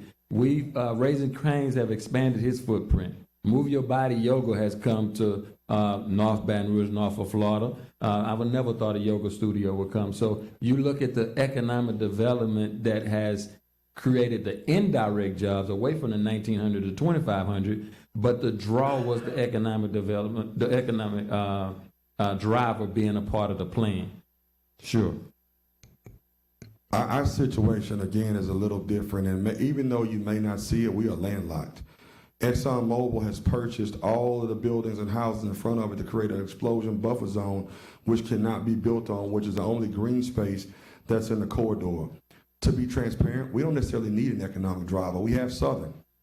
We have ExxonMobil that has the employees with nowhere to eat and buy retail. We have BRCC that has 1,300 employees and students every day with nowhere to go. The economic drivers are already there. The resources are not. But let me interject, and what I'm telling you to look at an economic driver from a standpoint of drawing them in the district so they can contribute to the district, not just the mom and pop grocery stores and things of that nature, not just the Tonys of the world. Business and industry, industrial business is generating millions and billions and trillions of dollars in North Baton Rouge. You can draw them in the district. I'm not saying new land or new development. You can draw them in the district. Also, they're coming to us for ITEPs all the time with expansions in their current footprint. So they're building these structures somewhere. They have some land to build these additional departments and things of that nature. You know, we can talk offline, but I think you need to rethink the economic driver piece. Okay.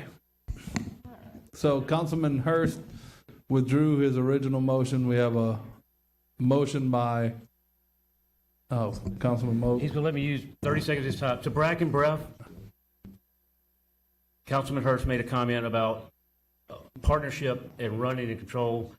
This is not a disbelief in what y'all can do and what y'all can accomplish in helping out with this. And I know myself, I would hope I can say for the council, we trust y'all's guidance and thank y'all for your input and everything else. You know, this is not about, you know, worried about y'all finally getting control or whatever else. To me, it's about transparency and setting the guidelines and the rules and everything to, you know, not only assist us, y'all assisting us, but us assisting y'all in getting this off the ground. Thank you. Okay, we have a motion by Councilman Moak for deferral until the 25th. Did you second that motion previously? Did we have a second? Second by Councilwoman Amorosa. Is there any opposition to the motion to defer for the to the 25th? Motion carries. Okay, go to your separate sheet for administrative matters.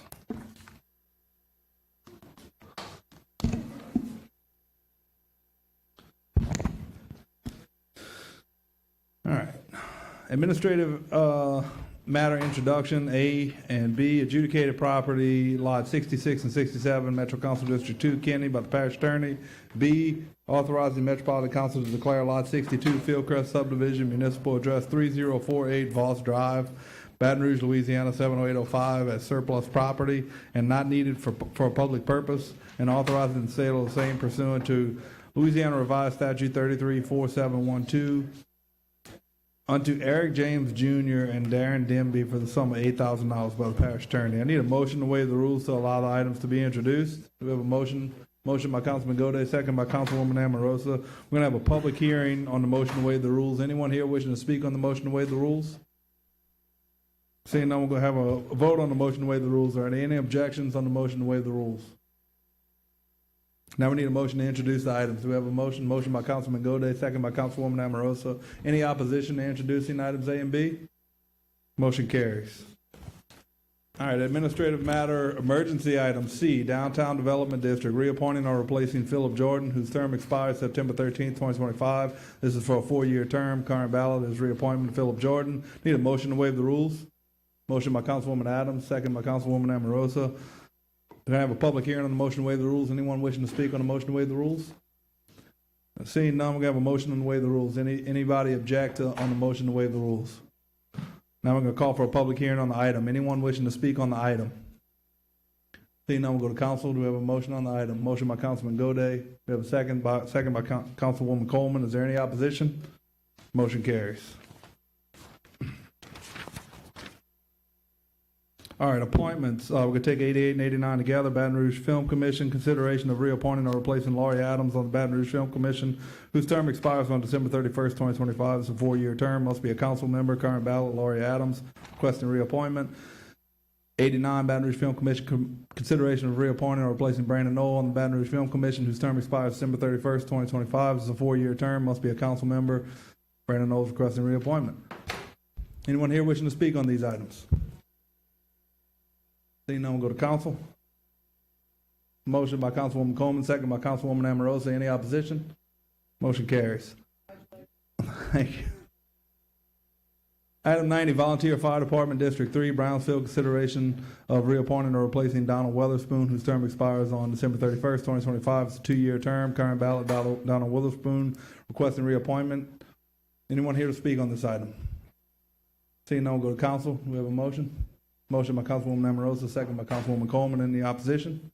Motion carries. 91 and 92 together.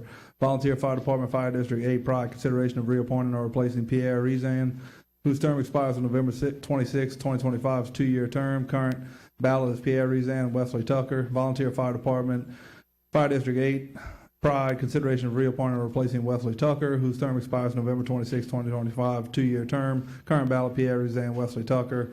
Anyone here wishing to speak on this item? Seeing none, we'll go to council. We have a motion to appoint Pierre Rezan and Wesley Tucker. Motion by Councilman Gode, second by Councilwoman Coleman. Any opposition? Motion carries. Okay, go to your separate sheets for the Brett Commission, Recreation and Park Commission, items 93 through 96. Item 93, appointing one member of the Recreation and Park Commission for East Baton Rouge Parish must be a resident and qualified voter of the city of Baton Rouge. This is a 3-year term, begins on November 13th, 2025. Current ballot, Eugene Collins, Cricket Gordon, Tori Lewis, Joseph Ortego, Jenny Peters, Michael Polito, Michael Victorian. Anyone here wishing to speak on this item? Please. Hi, I'll be very brief because I know that's been a packed agenda. I'm Jenny Peters, and I have been involved with BREC for several years. I was on the 2004, the very original Imagine Your Parks group with Van Cox. I've been there. I was on the 2010 Imagine Your Parks. I also was on the BREC Foundation board with my priorities and focus to be creating a public track in Baton Rouge, because Baton Rouge has no public community walking track. And my goal was to try to get private funds to combine with BREC, and we looked at Independence Park, we looked at Brooks Park, and furthermore, through working on the BREC Foundation, we created and developed several business people along with me put together our own money to do a survey and create a plan for the Perkins Road underpass. And I had conversations with Councilwoman Coleman and Councilwoman Rocca, who have helped immensely. And thank you all, because you funded it for $2.2 million. And hopefully Fred's here to tell me that it'll start in 2026. Okay. Well, my hope is this would be a tremendous opportunity for me, because it would allow me to be more effective in an official capacity than what I've done as just a citizen, interested citizen. My priorities are paths and public tracks. Questions, thoughts? Okay. This is the public hearing portion. Thank you. Okay, thank you. Anyone else wishing to speak on this item?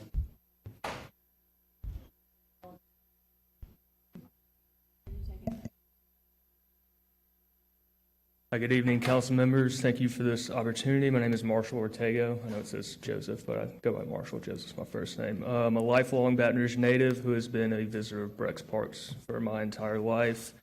An industrial engineering graduate from LSU, running day-to-day operations at our multi-generational family business right here in Baton Rouge. And I have experience with increasing efficiency, managing budgets, cash flow, and growth, as well as protecting jobs and long-term assets. I'd like to use these skills to serve my community to make BREC operate leaner, smarter, and more transparently with every tax dollar. This April, I married my wife, Maisie, and we're now expecting our first child. With a growing family, my primary focus is building a future based on community and stability. I want playgrounds my kids can play on safely, quality parks my community can enjoy, and trails and fields that will outlast us all. I believe BREC Parks provide an invaluable asset to my family as well as our community as a whole. And I respectfully ask for your vote to allow me to serve our community and build a better park system that lasts. Thank you. Thank you. Anyone else? Yes, sir. My name is Linton Knockan. I'm retired from Army Reserves and also retired from City National Bank. And since then, I've been active in BREC for like the last 6 years. And I just I've had people call me and say, look, you need to say something for Cricket Gordon. She was been on the BREC Commission for about 2 years now. I can say she's very active. She gives a lot of thought to what she does, and I've seen a lot of commissioners and dealt with them, but she's one of the strongest ones I've worked with. Are we going to talk about 96 also, or is that separate? We're going to take each of them up separately. Okay. Thank you. Thank you. Anyone else wishing to speak? Item 93.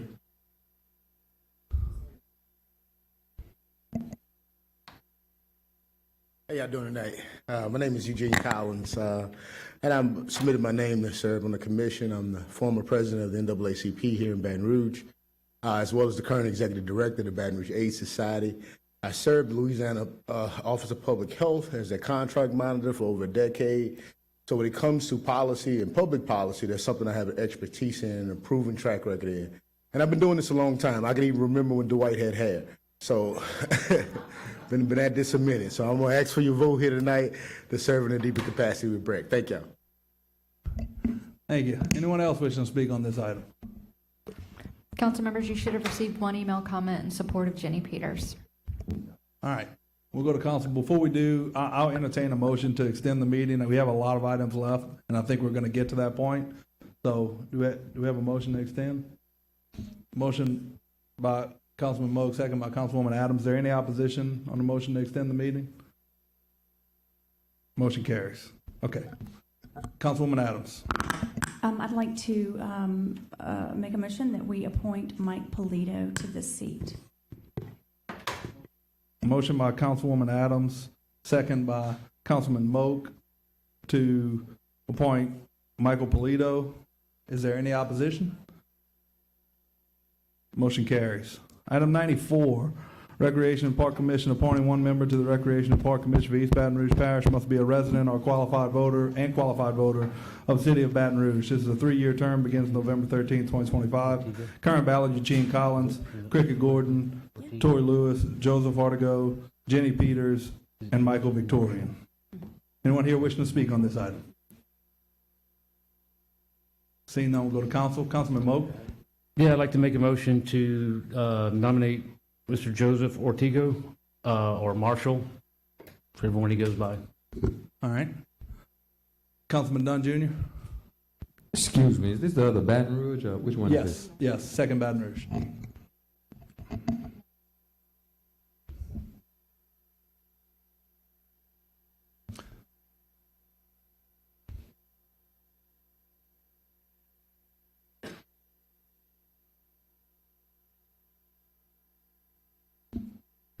Okay, we have a motion by Councilman Moak, second by Councilman Hudson. Is there any opposition?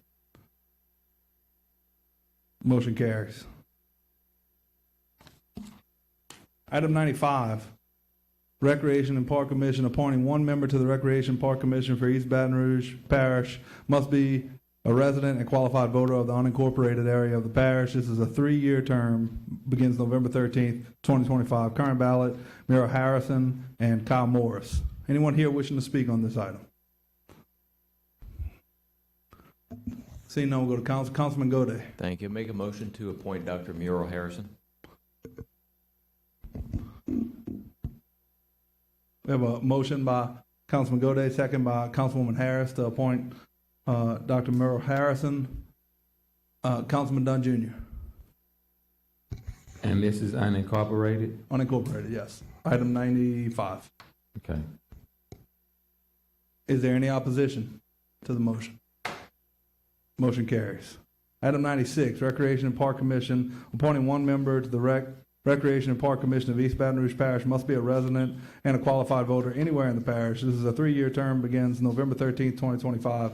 Current ballot, Randy Alvarez, Jamie Blink, Eugene Collins, Cricket Gordon, Tori Lewis, Kyle Morris, Jenny Peters, Kenneth Pointer, Dwayne Rogers, Collis Temple III, Michael Victorian, James Vilas. Anyone here wishing to speak on this item? Sure, please, sir. Of course, my feelings for cricket are still the same, but Dwayne Rogers is somebody that I've worked with for a number of years. He was a treasurer, and I know there was a lot of issues in the finance area, which he kind of brought to the forefront, and he's very diligent in supporting BRAC, and I think he's brought a lot of changes to the organization that hopefully make us better down the road. Thank you. Thank you, sir. Anyone else wishing to speak? Yes, sir. My name is James Vilas. First, I want to say thank you all very much because you are truly public servants for what y'all go through on a weekly basis. I really wasn't planning on coming up to speak, but I've been involved with BREC from a good point of view and then a not so good point of view as far as having relationships, having to raise money for what's called a mini pitch that we have done in Gardier. I actually had to go out and raise the funds for that, work with the BREC Foundation, work with BREC. Again, I've had good experiences. I brought the first semi-pro soccer team here to Baton Rouge. We hosted games at Olympia Stadium and had to manage and deal with BREC on a constant basis. I've signed cooperative endeavors with BREC. We have started a Latin League out in the Hartley Bay, Gardier area, and had to have a relationship with BREC. So this would not be just walking in and starting anew. I have several thoughts and ideas as far as how BREC could be streamlined and things that would make it much more efficient. So I didn't realize that I was going to be in the hopper with all these additional names of default, but after now falling into the new municipality of St. George, it left me with only this position. So I would appreciate your support and your vote to get on this BREC commission. Thank you. Anyone else wishing to speak on this item? Seeing none, we'll go to Councilman Kenny. I'd like to make a motion to recommend Eugene Collins for this position, for this seat. Second. I'm sorry. We have a motion by Councilman Kenny, second by Councilman Dunn Jr. for Eugene Collins. Councilman Moe. Ashley, this position is specifically for what? Any luck? This position is for anywhere in East Baton Rouge Parish. You can live in the city limits of any municipality, unincorporated area. It can be anywhere in East Baton Rouge Parish. Okay. I guess I'm just trying to get the breakdown now of what we have. So the guidelines that they set, that the state set before us in the ordinance and everything, as far as what we're doing, they said we needed 2 from the city of Baton Rouge. So the statute says at least 2 members must be from the city of Baton Rouge. At least 1 member must be from the unincorporated area of the parish. So that leaves the 4th member can be from anywhere in the parish. And then we have the 4 mayors. Yes. And East Baton Rouge Parish President designee. Y'all don't have to confirm any mayoral appointments or designees. This is you only have say over these 4. Okay. All right. Thank you. Councilman Gode. I'd like to appoint Mr. James Vilas. That's a substitute motion? Okay. I'd like to Collis Temple III. We can only have 2 motions at a time. Okay, get your second. So do we have a second for Councilman Gode's substitute motion? Fails for lack of a second. Councilman Hudson? I guess my question would be, can we just run the ballot? And Ashley, if you could. Well, I think, we have a motion. We took a motion already. Councilwoman? Yes. Motion is for Collis Temple III. I'll second that motion. We're going to vote on the substitute motion first, and then we'll have a vote on the original motion. What is the original motion? The substitute motion we'll vote on first. We're going to vote on the machines. Is for Collis Temple III.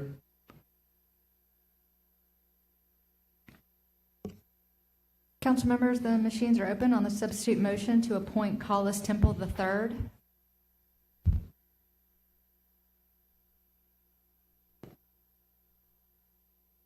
Seven votes. Mr. Temple has been appointed. Congratulations, Mr. Temple.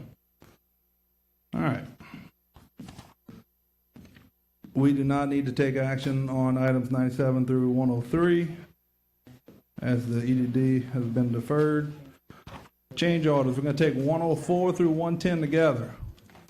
104, Public Safety Complex, H2 Roof Recover Contractor, LAP Services LLC, change order amount $80,050. This will rescind Resolution 58968 adopted on 10/8/25 in the amount of $650,000. 105, EBR Library Outreach Renovations Contractor, Sienna Construction LLC, change order amount $5,656. 106, Laurel Lafayette Area ADA Transition Project, contractor The Luster Group LLC, change order amount $153,849.42. 107, contract amendment number 2, herbicide application program for canals, contractor Chempro Services Inc., to add additional amount of $166,000, bringing the total contract amount not to exceed $675,292. 108, 100 Oak Sidewalks Project, Acadian to Perkins, contractor Grady Crawford Construction Company, Inc., change order amount, credit, $142,996.94. 109, Picardy Perkins Connector, Mall, Louisiana Boulevard, Package 4, Railroad Underpass and Pump Station, contractor Denley Brown Contractors, LLC, change order amount $18,476.63. 110, Sales Tax Street and Road Rehabilitation Program Project 20-4, Fontainebleau Drive, Big Bend Avenue, Streets in Forest Heights Park, contractor Barrier Construction Company, LLC, change order amount, credit $250,306.78. Anyone here wishing to speak on these items? Seeing no one, go to council. We have a motion. Motion by Councilwoman Adams, second by Councilwoman Coleman. Is there any opposition? Motion carries. Final acceptances, 111 through 113, we're going to take together. 111, EBR Library Outreach Renovations, contractor Sienna Construction LLC, final cost $2,265,203. 112, 100 Oak Sidewalks Project, Acadian to Perkins, contractor Grady Crawford Construction, Inc., final cost $520,122.06. 113, Sales Tax Street and Road Rehabilitation Program Project 20-4, Fontainebleau Drive, Big Bend Avenue, Streets in Forest Heights Park, contractor Barrier Construction Company, LLC, final cost $2,007,389.97. Anyone here wishing to speak on these items? Seeing no one, go to council. We have a motion. Motion by Councilwoman Amorosa, second by Councilman Kinney. Any opposition? Motion carries. Acceptance of low bids. 114, Baton Rouge Fire Department's SARS Building, Sienna Construction LLC, $1,924,000. Anyone here wishing to speak on this item? Seeing no one, go to council. We have a motion. Motion by Councilwoman Amorosa, second by Councilwoman Adams. Any opposition? Motion carries. There's been a request to defer item 115 to November 25th meeting, landscape maintenance of city parish owned lots and FEMA properties, 2 men and a mower, $82,200. Anyone here wishing to speak on this item? Seeing no one, go to council. We have a motion to defer. Motion by Councilwoman Amorosa, second by the chair. Any opposition? Motion carries. 116 through 118 we'll take together. 116, Sales Tax Street and Road Rehabilitation Program Project 20-3, Spanish Town Road, 22nd to I-10, Perkins Road, Bridge to Park, and streets in 100 Oaks area. R.J. Daigle and Sons Contractors, $2,329,845.45. 117, Sales Tax Street and Road Rehabilitation Program Project 19-6, streets in 72nd area. Barber Brothers Contracting Company, LLC, $2,867,025. 118, BR River Road Multi-Use Corridor, Mecon Services, Inc., Industries, LLC, $258,136.20. Anyone here wishing to speak on these items? Seeing no one, go to council. We have a motion. Motion by Councilwoman Amorosa, second by Councilwoman Adams. Any opposition? Motion carries. Item 120, in accordance with Ordinance 16442, this item must be declared an emergency by 2/3 vote of the Metropolitan Council. Motion to declare an emergency is needed and requires a second. Do we have a motion to declare an emergency?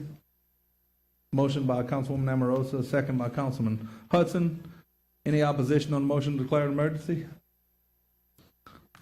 Seeing none.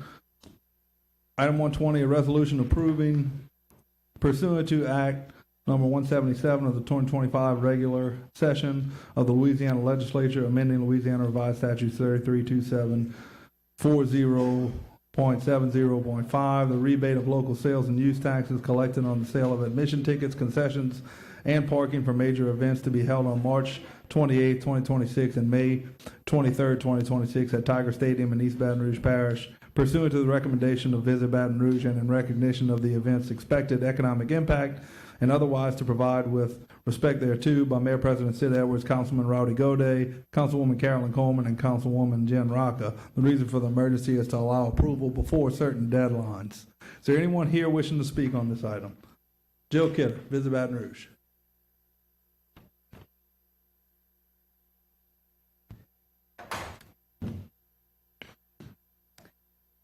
Mayor Pro Tem Jill Kidder, Visit Baton Rouge, and I want to thank the entire council for taking up this item tonight, because now is the time to leverage existing and planned event infrastructure to activate Baton Rouge's music assets. It's the perfect time.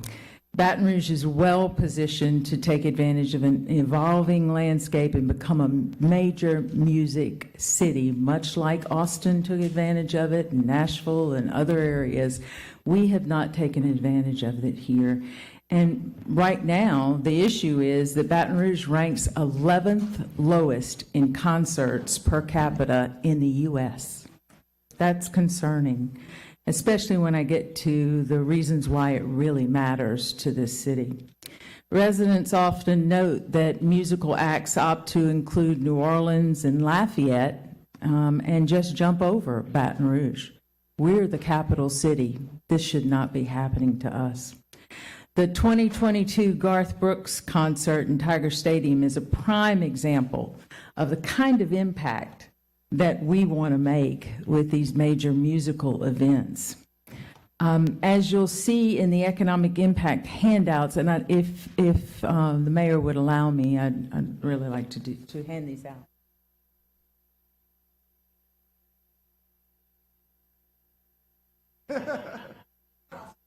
Yeah.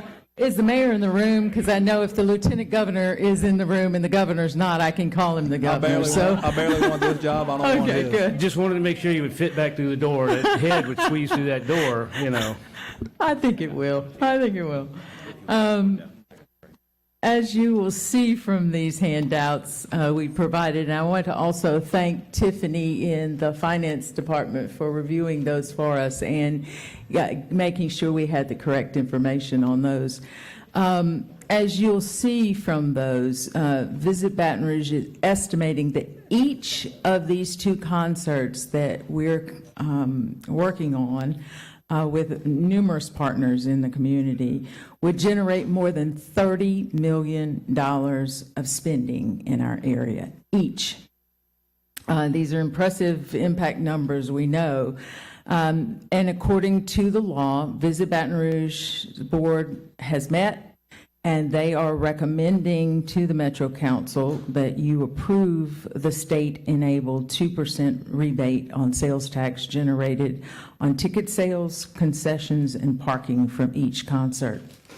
This promised support, you are not alone in this. I want you to know that there are others who are coming to the table to help support this, including Visit Baton Rouge. They also voted in that same meeting to put their money on the table as well. In the past, this council has approved similar support to secure successful events like Bayou Country Superfest. So why does it matter? Because it is an economic development driver, and it in three key priorities that I know that you hold dear as well. Enhance the quality of life for residents, retain top talent, and attract visitors. And so we believe that it is critical that you pass this tonight and support this initiative. So thank you, and if I can answer any questions, I'll be glad to. Thank you so much. Anyone else wishing to speak on this item? Seeing none, we'll go to council. Councilman Moe.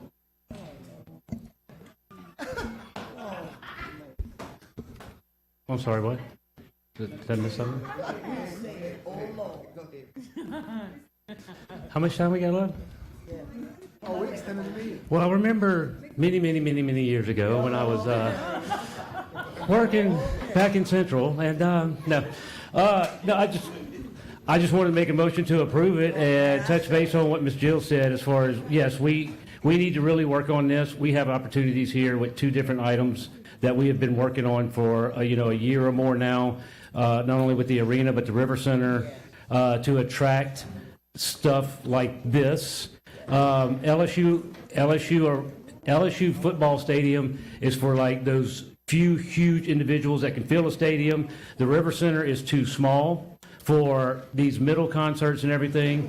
So yes, I fully support this, but we also need to keep the eye on the prize and try and fill these venues from the smallest to the largest that we have in Baton Rouge and continue moving forward to the arena and the River Center. I make a motion to approve. We have a motion by Councilman Moak, second by Councilwoman Coleman. Councilwoman Rocca. She's speaking. Hey, Ms. Jill, can I please ask you a couple of questions? We received some inquiries from constituents, and I just want to clear it up so that the people at home and the nosy newspapers over there sitting to our right, make sure they get this right for us. Sure.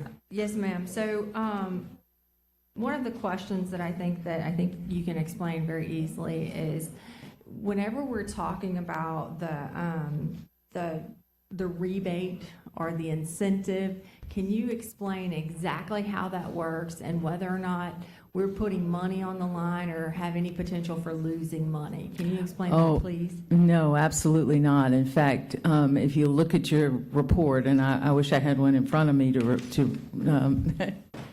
Thank you. I should have brought this up with me. If you'll see that the event ticket sales are going to be, even just take the March concert, at $20 million. Event parking and concessions is estimated at another $5 million. Total event spend is about $25 million. The visitor non-event spend, that means hotels, restaurants, attractions, retail, gas, anywhere that they, of course, going to have to get home on. That's about a $35 million spend in the area. So you are bringing, but for this concert, you wouldn't have these dollars in the community. And so then you're just rebating 2% back. Whereas the total net local tax revenues net after that rebate would be about 1.8 million. Yes, ma'am. So what happens if the concert cancels? What happens if the artist doesn't show up? How much money are we out? None. Thank you so much. I think we've covered all of their concerns, so I am very excited. And who did you say those 2 people were in Vienna? I knew that was going to be the question, and y'all, I 3 weeks, I promise, 2 or 3 weeks, you are going to hear, and you will be as excited as we are right now. Could you sing your favorite song for us, maybe? Whistle or hum it? No. I can't sing. Y'all wouldn't want me to do that. Councilman Hurst. So I am for this, and I want you to know that. I believe in economic growth all around, and anything that drives our economy, both direct and indirect. I just need the same stuff on both sides of Florida Boulevard. I understand. I've had conversations, and I'm going to be very transparent with Laurie, with Chris Meyer, that they get labeled as a shadow government because of what they do in terms of helping to drive us in the right direction. But all I see is, how can we get concerts in Tiger Stadium? I want to see one in A.W. Mumford. Would love to do that. And the one thing I can tell you about Jill, and Jill, her board, they focus on tourism. Couldn't come out and endorse or do whatever, but Jill came to the meetings for the other deal. And she said, Daryl, what I want to do is bring festivals in North Baton Rouge. And the only way to do that is to have a strong economy up there, have a strong walking community and retail, So I want to thank you for that. I know you're bored, and we talked about that, the inability to provide official support, but I believe you being there and giving the commentary was good enough. But again, when North Baton Rouge wins, East Baton Rouge wins. And so I want to make sure that as a city parish, we are focusing on both sides of Florida Boulevard. And I'm not talking about at the corner of Ardenwood or the corner of Florida and Airline. That's not North Baton Rouge. Those household median incomes are still $150,000. I'm talking about when it drops down to $20,000, $30,000, $40,000. Equity is important. Again, we can create all the cities we want, but if the crime doesn't change, it's just another city with the same crime. So I applaud what you do, and I applaud this concert, and thank you, Lori and Brack, for being a part of this and helping to drive, and Chris and whoever else was a part of it, and it looks like the Arts Council and DDD, everybody's in the building. Thank the library for being a part of it too, Mayor. But I just want equity. And if the council can pass this, I hope that through negotiations of working with Aaron, that we're able to make the changes in North Baton Rouge and get these resources there as well. Thank you so much. Sure. We have a motion by Councilman Moak, second by Councilwoman Coleman to approve. Is there any opposition? Motion carries. We have a reconsideration of item 60 from Councilwoman Coleman. Oh, come on. Connor Properties and Investments LLC, 2005 Ellerslie Drive. What's the request, Councilwoman? Oh, yes, sir. Good evening. How you doing? Excuse my tardiness to the council. Protocol already been established. Mitchell Connor, CEO of Connor Properties and Investments. Here to discuss property number 60. I'm not going to be long. 30 days, and then we're going to talk about what your plan is and all of that. Okay, that's fine. I'll take the 30 and we'll talk about it. Thank you, sir. Thank y'all. All right, motion by Councilwoman Coleman, second by the chair for 30 days. Any opposition?